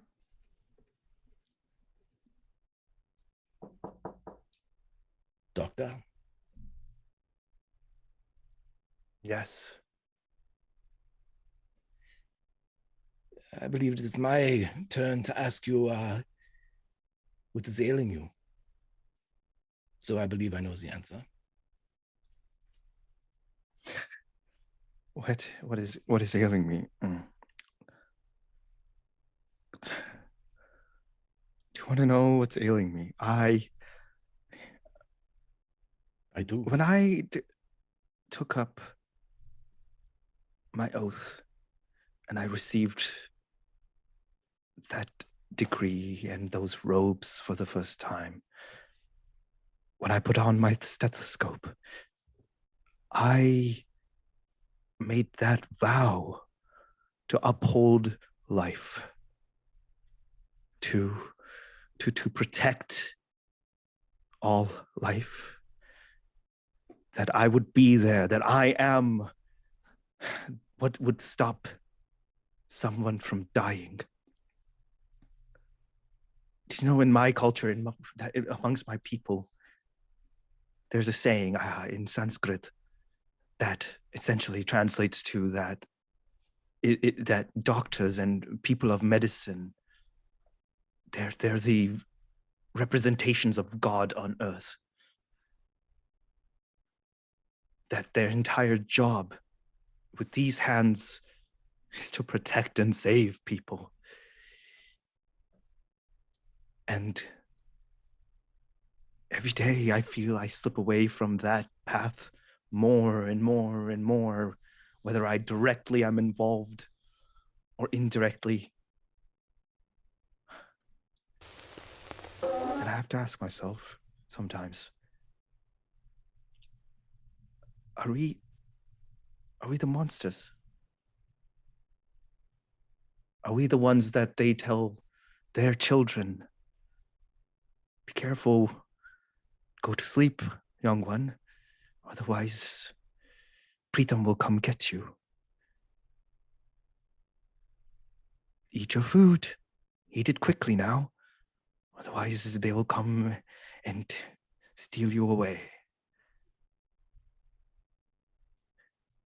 And I feel that every time people come up to me and before they see the doctor, before they see what I want them to see, they've already made an image of what they want me to be. First, some agent to be sent off, act as a spy. Next, a soldier to run off to battle to fight enemies directly. Someone else wants me to be the speaker on the radio and be the voice of a nation or a voice of a people. And now to represent an entire country from one monster against another monster without being able to tell why I'm against what I'm against, why I think this is the wrong path to take, because that would compromise everything else I've been built up to be. And I don't know which of these new disguises I need to wear. Am I the doctor today? Am I the spy? Am I the soldier? Am I the murderer? Am I the radio voice? What do I choose? When do I choose? Who gave me this right to make these choices? Do I even have these rights? Or am I being forced to make them in the moment because I don't have any other choice?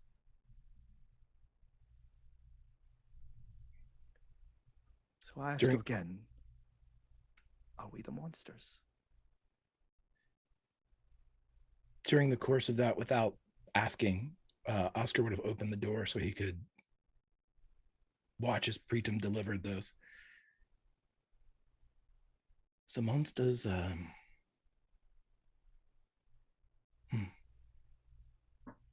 you've asked questions, you ask what role you will play. And where is Preetam in the room? Is he on the floor, sitting on the bed? He's not even on the bed. He's at the foot of the bed, just sitting on the ground, like legs splayed out. You see his tie is loosened. His coat has been flung across the room, clearly in anger. And he's just like, yeah, he's just sitting down there, not even bothering to turn on any. I'm just out of curiosity. There's electrical lights at this point, right? Are there, or is it lamps? Oh, yeah. Okay. So yeah, he didn't even bother to turn on any lights. Yeah. Just dark room at the foot of the bed. Well, he wouldn't turn on any either. And he would leave the door cracked so as not to exclude Frida if she wanted to listen, but at the same time to keep that kind of dimness about the room. And in an attempt not to be awkward, but given Oscar's size and what has transpired in the last 24 hours, he would go down and sit down on the floor in front of Preetam, close, like with his legs like crisscross applesauce, maybe even to the point where he was right beside Preetam's legs, or even like if they're splayed outwards, he might even be like between his ankles, like sitting and facing him like children would do. Yeah, his head's down. He's not like meeting you eye to eye. He's just looking at his like hands. And I don't know if you would pick it up or notice. It's almost like he's trying to rub something off that's not there. Like, well, as the rubbing would be going on, and as you consciously or unconsciously, as Preetam would be doing that, not looking up with his head down, you would feel Oscar's forehead meet yours. he starts crying. You are being who you need to be. So, doctor, you are being Preetam. This is all you can be. Do not see yourself as carrying this weight alone, or even able or conscious of these decisions. This is a world that is more river rapids than it is land.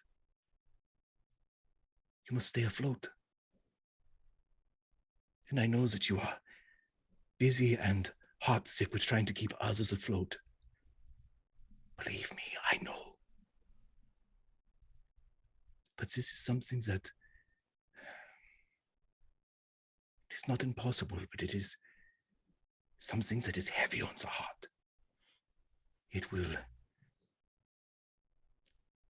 kill you even though you still breathe. It will darken your soul even though you still walk among us.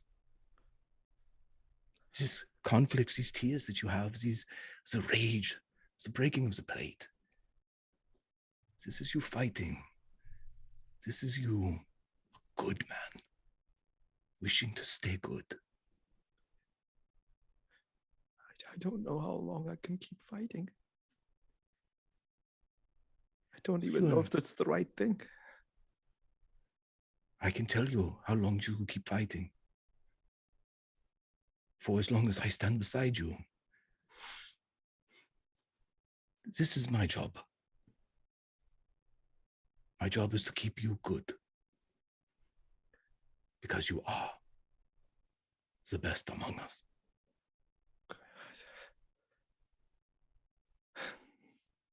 This is not a pedestal I put you upon. This is not a way to make myself seem heroic or to provide a sense of calmness in this world. This is truth. For I have seen men that claim to be good, and they are not. I have seen people with the best intentions of the public be the biggest monsters in the shadows. So you ask us if we are monsters. The answer is one of us is. And that is why I need you, Dr. Pritam Singh. Do not let me stray too far.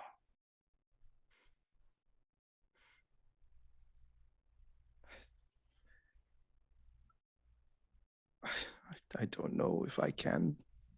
That's what scares me. And he would reach up and put his hands on either side of Pritam's face. You are fighting, but do not fight against yourself. You are the army that you must lead. I need you, and you need me. That is the balance of war. It has always been the balance of war.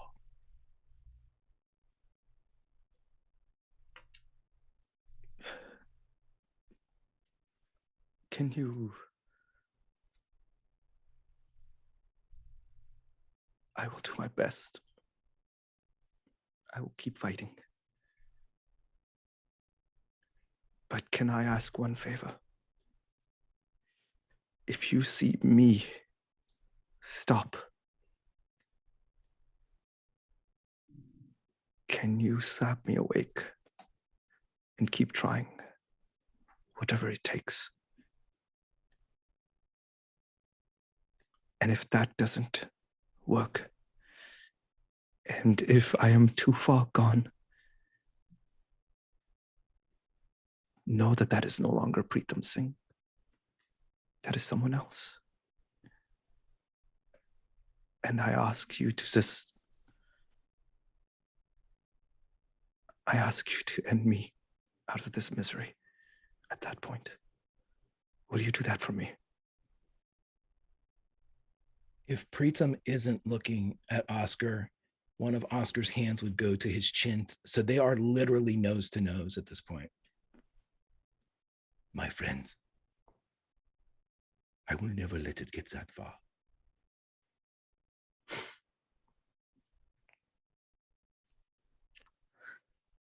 Okay.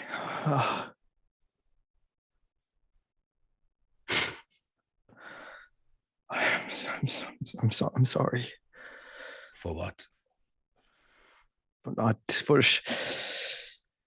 being weak, for being not enough, for being a weeping mess. You think this is weakness? These tears for humanity, for yourself. You think this is weakness?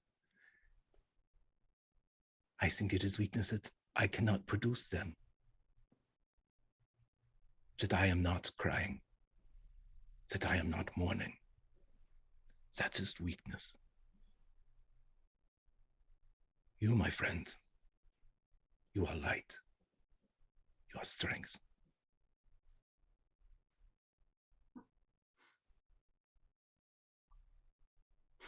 That's... I don't believe it, but I will do my best to try. I think as tensions seem to be calming down, Freda would pipe up from her chair with a half-eaten plate of food. She's just eating because she felt like what she had to contribute to the conversation would not have calmed things down, and that would not be productive. So she would just say, now that we've talked about strengths and weakness and fighting, do not make me get off of this chair to fight you both to get some food in you to keep your strength up. Pritam kind of just like wipes his nose and eyes. It's just like,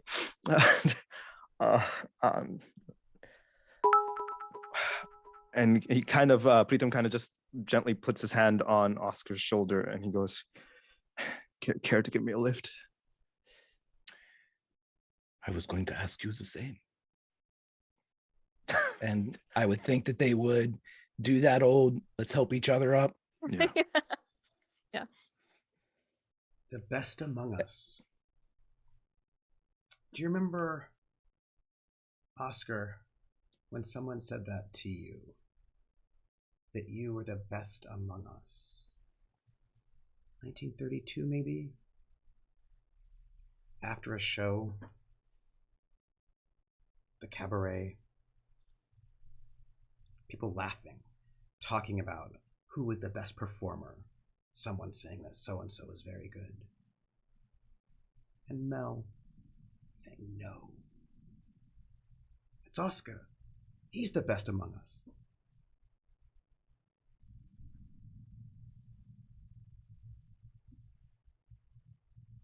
Do you remember that moment? So long ago. He does. And he would, in the darkness, as they pull each other up, he would lean forward, kind of in that half embrace that Preedom has him in, and he would kiss the side of the head of Dr. Preedom Singh, and he would say, "Let's listen to Frida. Come on, Mel, let's get something in you."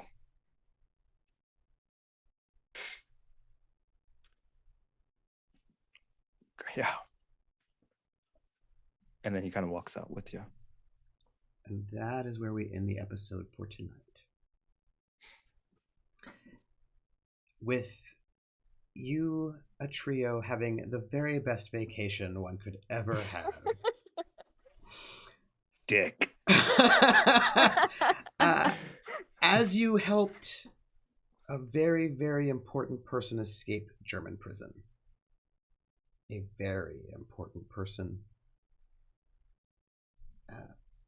Would you like to roll French studies? Yes, please. Hmm? Why not? I will do so now.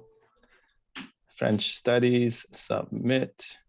That is an average. But you get a +1 because it's French studies. Oh. Because it's a specialty. Oh, yeah, that's right. That's my special. Mm-hmm. Okay, gotcha. I will go If it was ahead. general academics, that would be a 1. But it's French studies, so it's a 2, which is enough. Okay. I was about to say, should I re-roll or? No, that's enough. Okay. That person, you couldn't really tell at first because he wasn't doing well. You know what I mean? Like, you kind of had to think about it. Think about, yeah. Yeah. That is Henri Giraud, a very, very famous French general. Ooh. Somebody who is as important as de Gaulle, who has been captured by the Nazis and has now no longer captured by the Nazis and is probably making his way through Gibraltar all the way out and probably back to England. Somebody who is a very important and well-loved figure. As well-loved, or perhaps more, than the current President de Gaulle, making his way out of prison. And you all, the roses of Paris, after a nice, relaxing vacation, will be making your way back to Paris, where I assume our dear good Frida is taking some needed rest after the death of her husband. Yes, you know, it's been, you know, the appropriate, you know, 90 days, 3 months to mourn, but you know, it's still very traumatic and sudden. Yeah. And, you know, And also your doctor that you trust is based. Yes, my on doctor that, Paris. you know, she trusts, and Yeah. you know, pregnant. It's good to have a support system. She doesn't really have any family left in Yeah. Germany. Yeah. Yeah. I wonder how it all will go. I wonder who's waiting for you all in Paris. Oh boy. Oh yeah. Many people. And some people are not waiting for you in Paris because they're no longer there. But I suppose we'll find out more about that next week. And next week we'll also find out what kind of good vacation time Regina had. But as we know about vacations, I'm sure it's just like the most calming, most wonderful thing relaxed ever. Yeah. So, Oh, yeah. with the most amazing episode. There have been some boy. wonderful comments for title comments. Looking at them right now. Oh my gosh, they're so good. I would love if you all wouldn't mind, for each one of you, my beloved cast who I love more than anything, might you say who you are, where we can find you, give some hype, and then, of course, to end it, give some love to somebody else, somebody else, give some love. And if you'd like,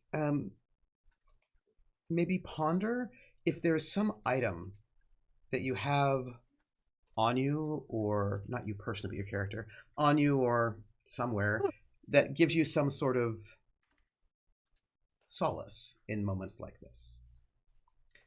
And I would like to start with the person who might seem the least traumatized, but as we learned, got to see exploded bodies as a 6-year-old by herself. Lindy, who plays the amazing Frida, tell us who you are, give some hype, and then say something, give some love, and then say something that your character, some object that your character might hold on to for solace. Okay, so I'm going to start with love first because I cannot hold that back any longer. So I have love for everyone because you can't constrain my love, Trooper, especially since you let me go first.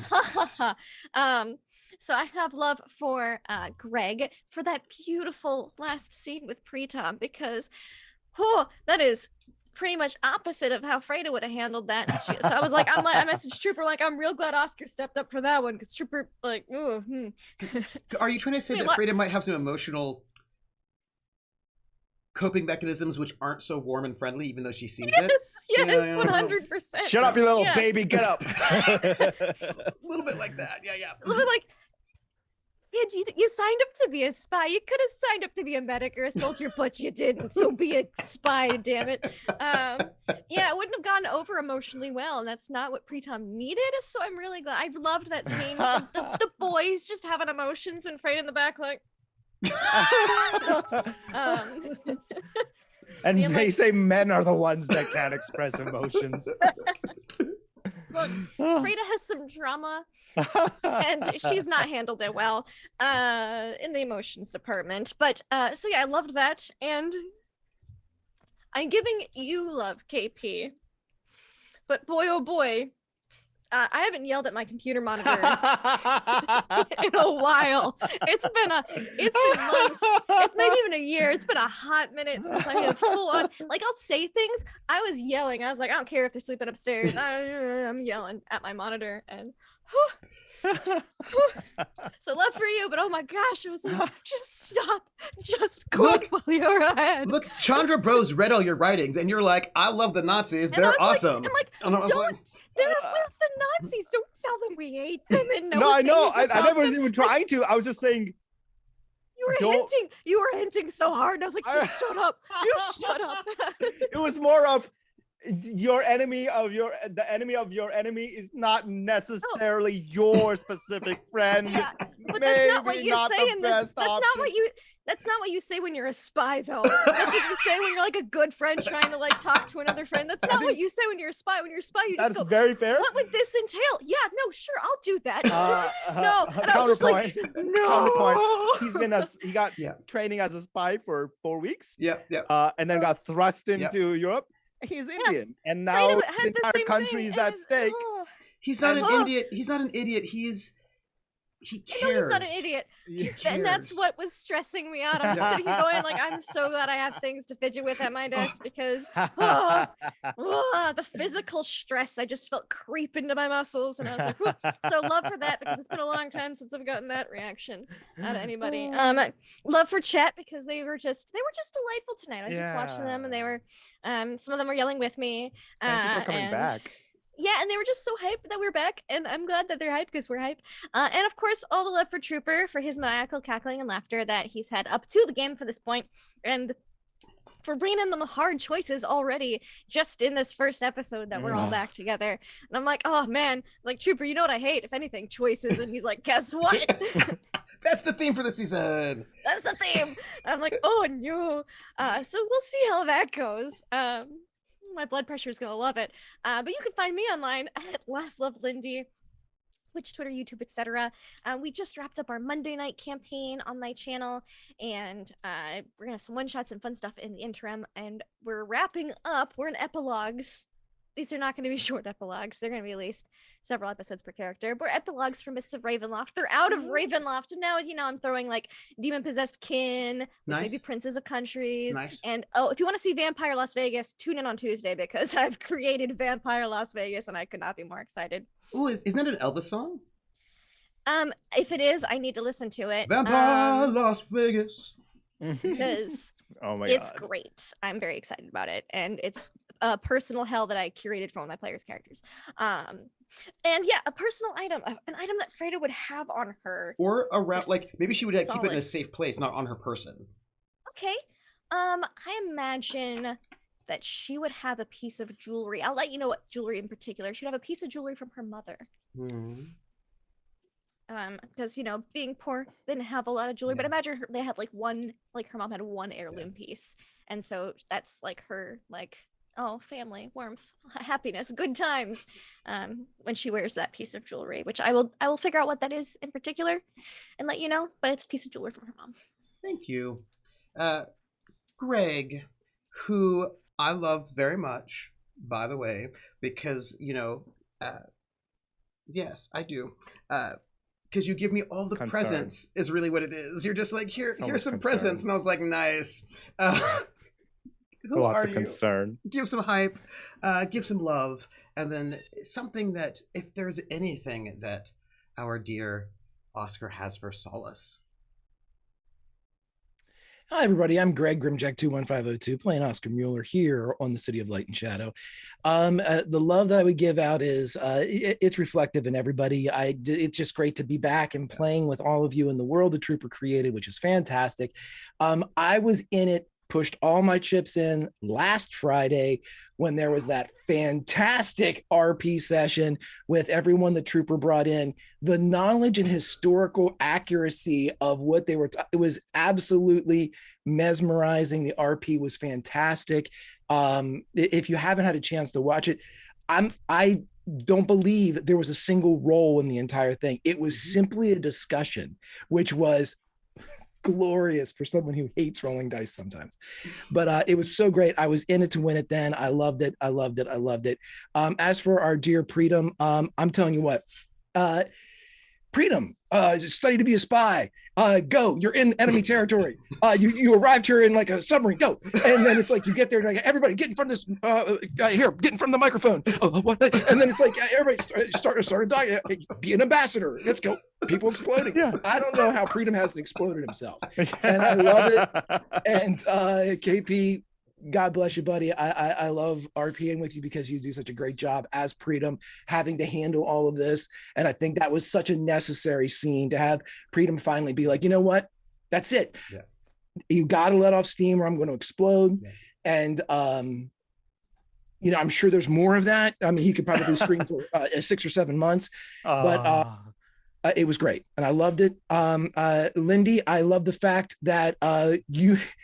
much like Harry Callahan, you knew Freda's limitations. Yeah. You knew that she shouldn't be in that room, that she shouldn't be engaging in a compassionate conversation. Not that it was just like, you were like, you know what? This is your dance space. This is my dance space. Will just be here and there. Loved it very much. Chat, you're amazing. You're absolutely amazing. You're so engaged and so supportive, which is, whether you're an RPer or you're in an audience clapping, it's the only thing that makes the experience worthwhile. And it's such a godsend. And Trooper, my friend, again, I said it once, I'll say it until I can scream no more. The world is fantastic. It is done in a fantastic way. If you ever wanted anybody, the masterclass brilliance moment of this was the lead in and the outro of the Preedom flashback. Do you know who that is? Trooper left himself an opening that it could be anybody when he flashed back. That's the ambassador. If he hadn't, that was masterclass shit right there. And my friend, I noticed it. I see you and I see how fucking amazing you are. I see it every day. My friends, you can find me tomorrow on Unmade Gaming at 12 p.m. Eastern, where I play, I GM my Atari Twilight Twist of Fate game with some fantastic players, and you can see me back there on Wednesday when I do the first show of the series, Atari Twilight Rollout, our final season. It's 80s. It's everything 80s. If you like the 80s, please come by. We have a soundtrack and everything. It's a lot of fun. Other than that, my friends, I'll see you back here next Friday for a Foxhole Friday. See you then. I also just feel like I just need more shoulder pads, really, because like the '80s, I'm just with some Nagel prints in the background, and like I just yeah. The power shoulders, the powers, that power suit. Yes, This is my John Bender trench coat, and look at the pads on this bad boy. Yes. Right? I'm petite. I feel powerful with shoulder pads. I'm like, yeah. Like, look at me go. Shoulder pads. I'm just saying, if you're rocking like a nice like Lexus, Colby, Carrington, Dexter, Colby, like she has a lot of last names, like a good Joan Collins Dynasty era shoulder pad power coat dress thing and huge hair, like you'll win all the things. Like you don't even have to roll, like it's just an automatic. When exactly is Atari Twilight? It's tomorrow. What time? Tomorrow at 12 p.m. Eastern.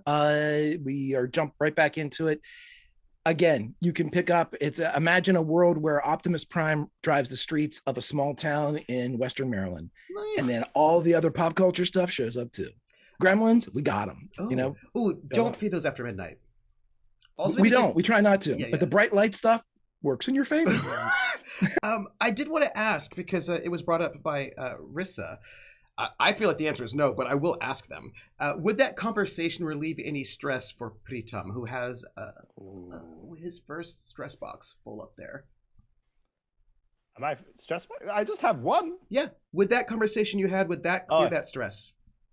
That is a great question. I think for a one, it would clear. I think it will be something that still runs through his mind. Yeah.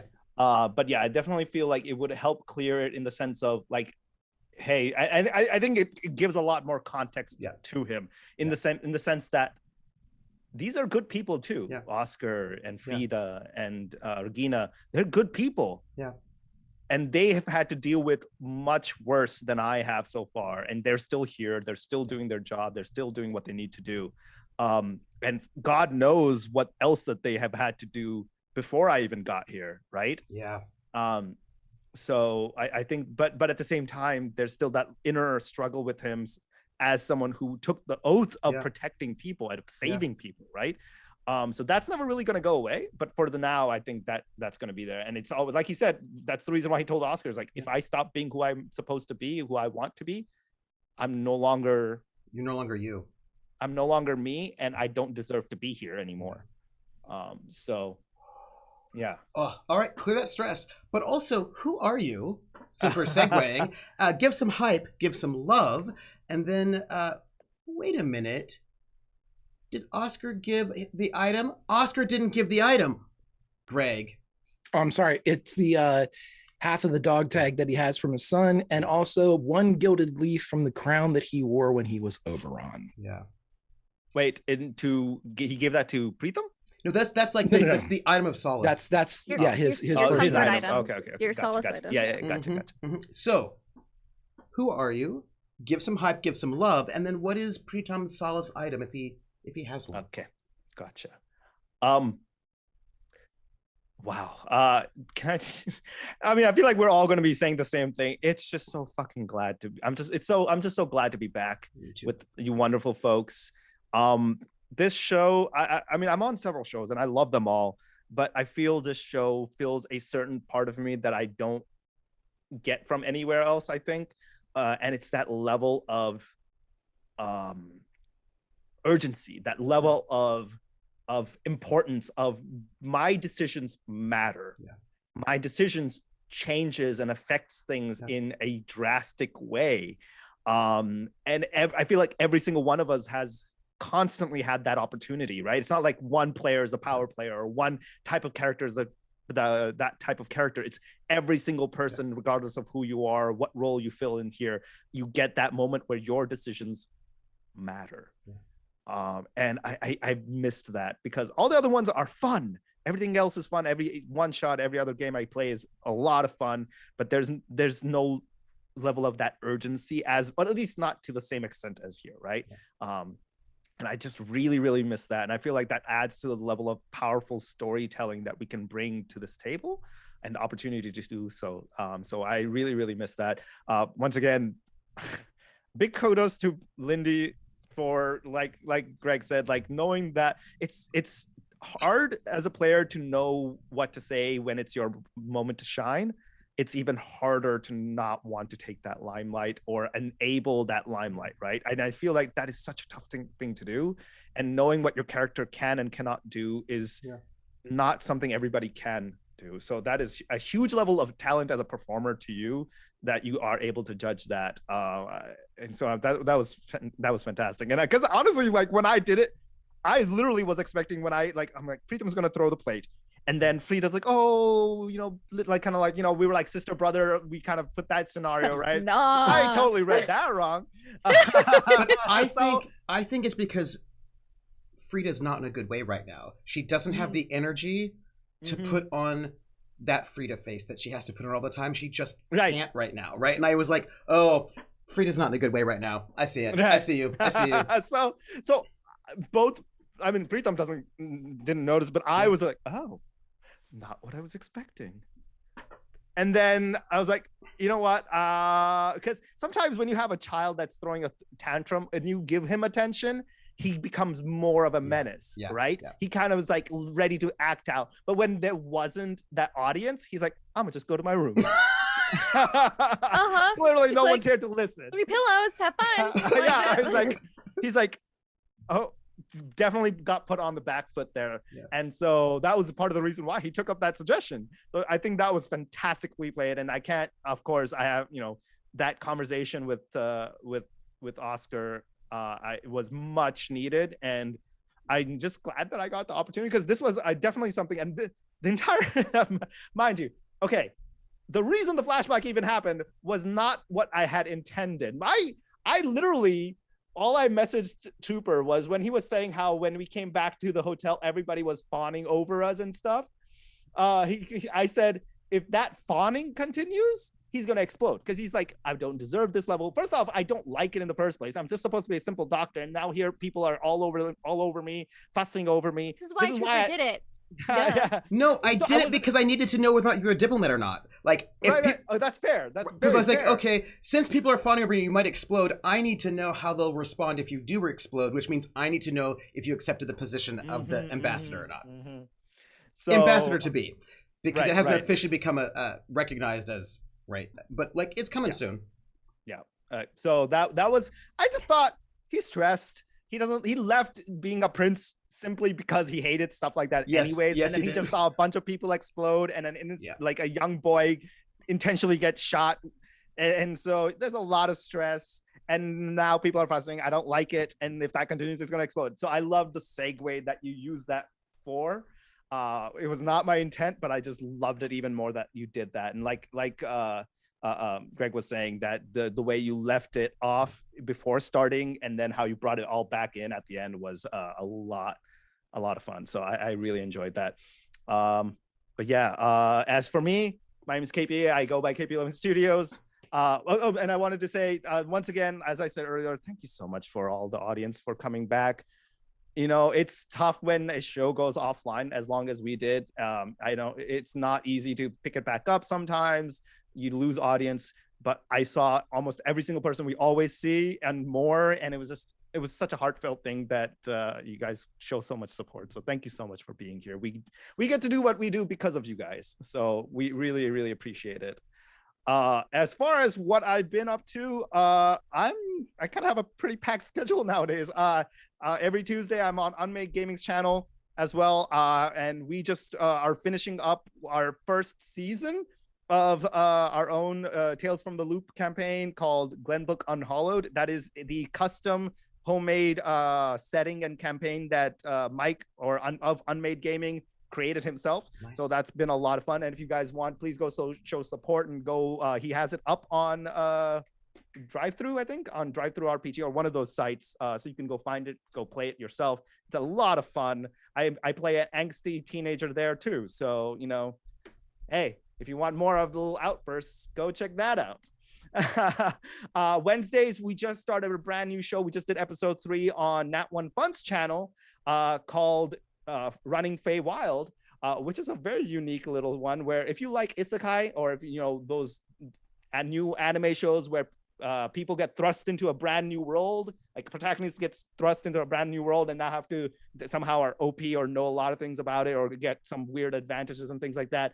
Well, we have that where we were a bunch of people playing D&D and then got sucked into our D&D world. Nice. And now we become the characters that we pretended to play. So, check that out. Basically an 80s D&D cartoon, but now with us, essentially, right? So that's been a lot of fun. I remember that cartoon. Yeah. So that's been a lot of fun. Then Thursdays, back on Unmade Gaming's channel, we're on probably our final season of Void. Yeah. Who knows? Maybe, but there's some big stuff building up. Dot keeps suggesting that Dot, who's our other player here, is our DM there. And she keeps suggesting that things are about to come to a head, and we're very scared and nervous there. So if you like space and space shenanigans and space opera and drama, check us out there. And obviously Friday I'm here. That's it for now, but there's some fun, exciting announcements that I've been teasing about all week this week or last few days that it's probably going to be announced next week, maybe. If you like vampires, there you go. That's vampires. it. Wait, that's your... are you? I know what you're doing. I can guess what it is. I know what it is. You probably know. Yeah. You're doing a Love at First Bite campaign. Absolutely, yes. Yeah, that's absolutely what it is. And it was just a lot of inspiration from Vampire Diaries. Yes. And from Twilight. Absolutely. Just all of that mixed in. Absolutely. I'm probably going to be playing an Edward Cullen type, maybe. Nice. And this is not all bullshit. What time is this going to be?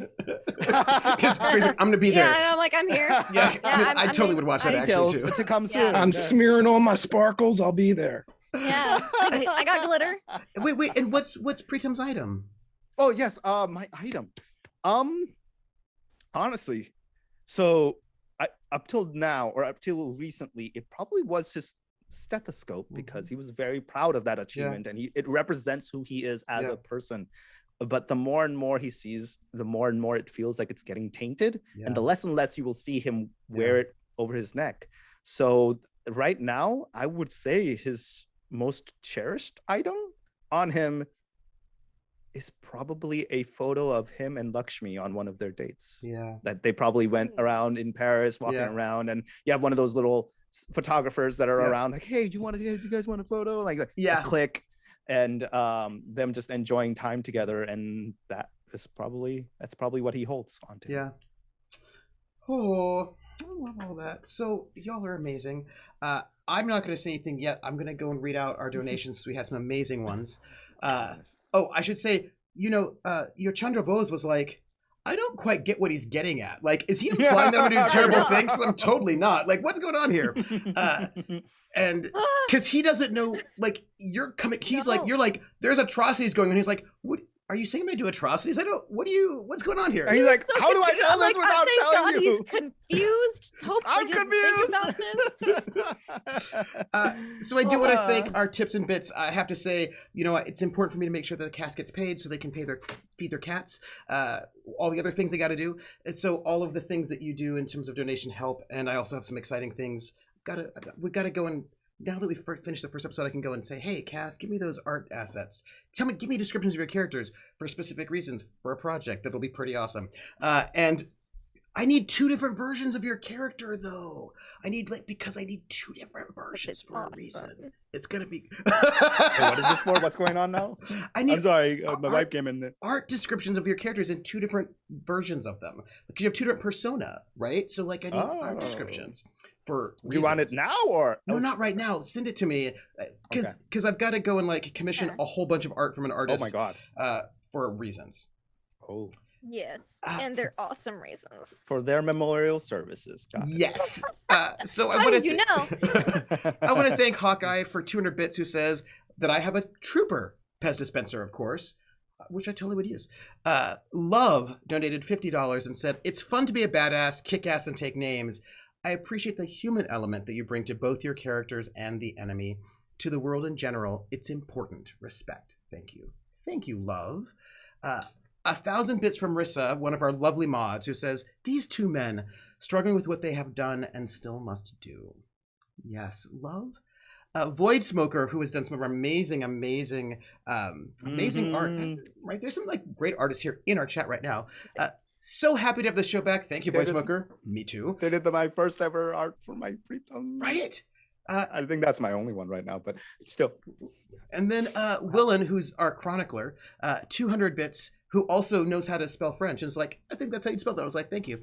Says, "Thanks all for another awesome episode. So many feels. Thank you, all of you, for that." And what I would say is, thank you all for being here on troopersjp.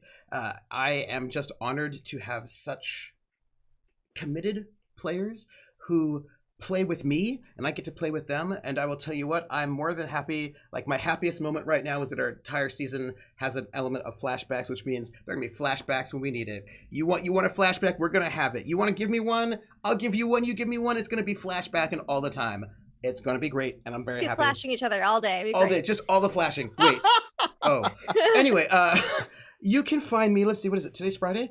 Tomorrow at 4 p.m. Eastern, you can find me over at Table Story for the premiere of Tidal Blades, which is a new game by Monty Cook Games. It is not out yet, and it's based on a well-beloved board game, and we're all going to be very, very anime, is what I'm going to tell you. And so you should definitely go be there. It's a very sort of like a colorful, sort of wholesome sort of setting, which means we're going to have personal trauma, of course. And then you can find me on Tuesday at, what day is everything? Tuesday at 9 p.m. Eastern for the first story episode of Haunted West over on Roll20 app. We did our Session 0 character creation last Tuesday. We're going to do the full thing. It's 4 episodes of intense excitement. I'm very excited, with a great cast and a really cool game system by Chris Spivey, who did Harlem Unbound. Wednesday at 7 over at Other Doc, you can find the thrilling conclusion, most likely, of our 1970s spy game Top of the World. And that's like all the big stuff you can find on my game channel. But like, you know, join our Discord, hang out there, donate, join our Patreon if you like. Thank you for all the tips and bits. Thank you all the Patreons. And look, we're gonna have once a month for the Patreons interview with the players about their characters, and you could already tell from this like moment all the things they're gonna say are gonna be brilliant, and I cannot wait to hear about it because I want to talk to like all of them about all their stuff. So with that said, go and be free. Take care of yourselves. You know, and be kind to each other, and be kind to yourself. Bye, everyone.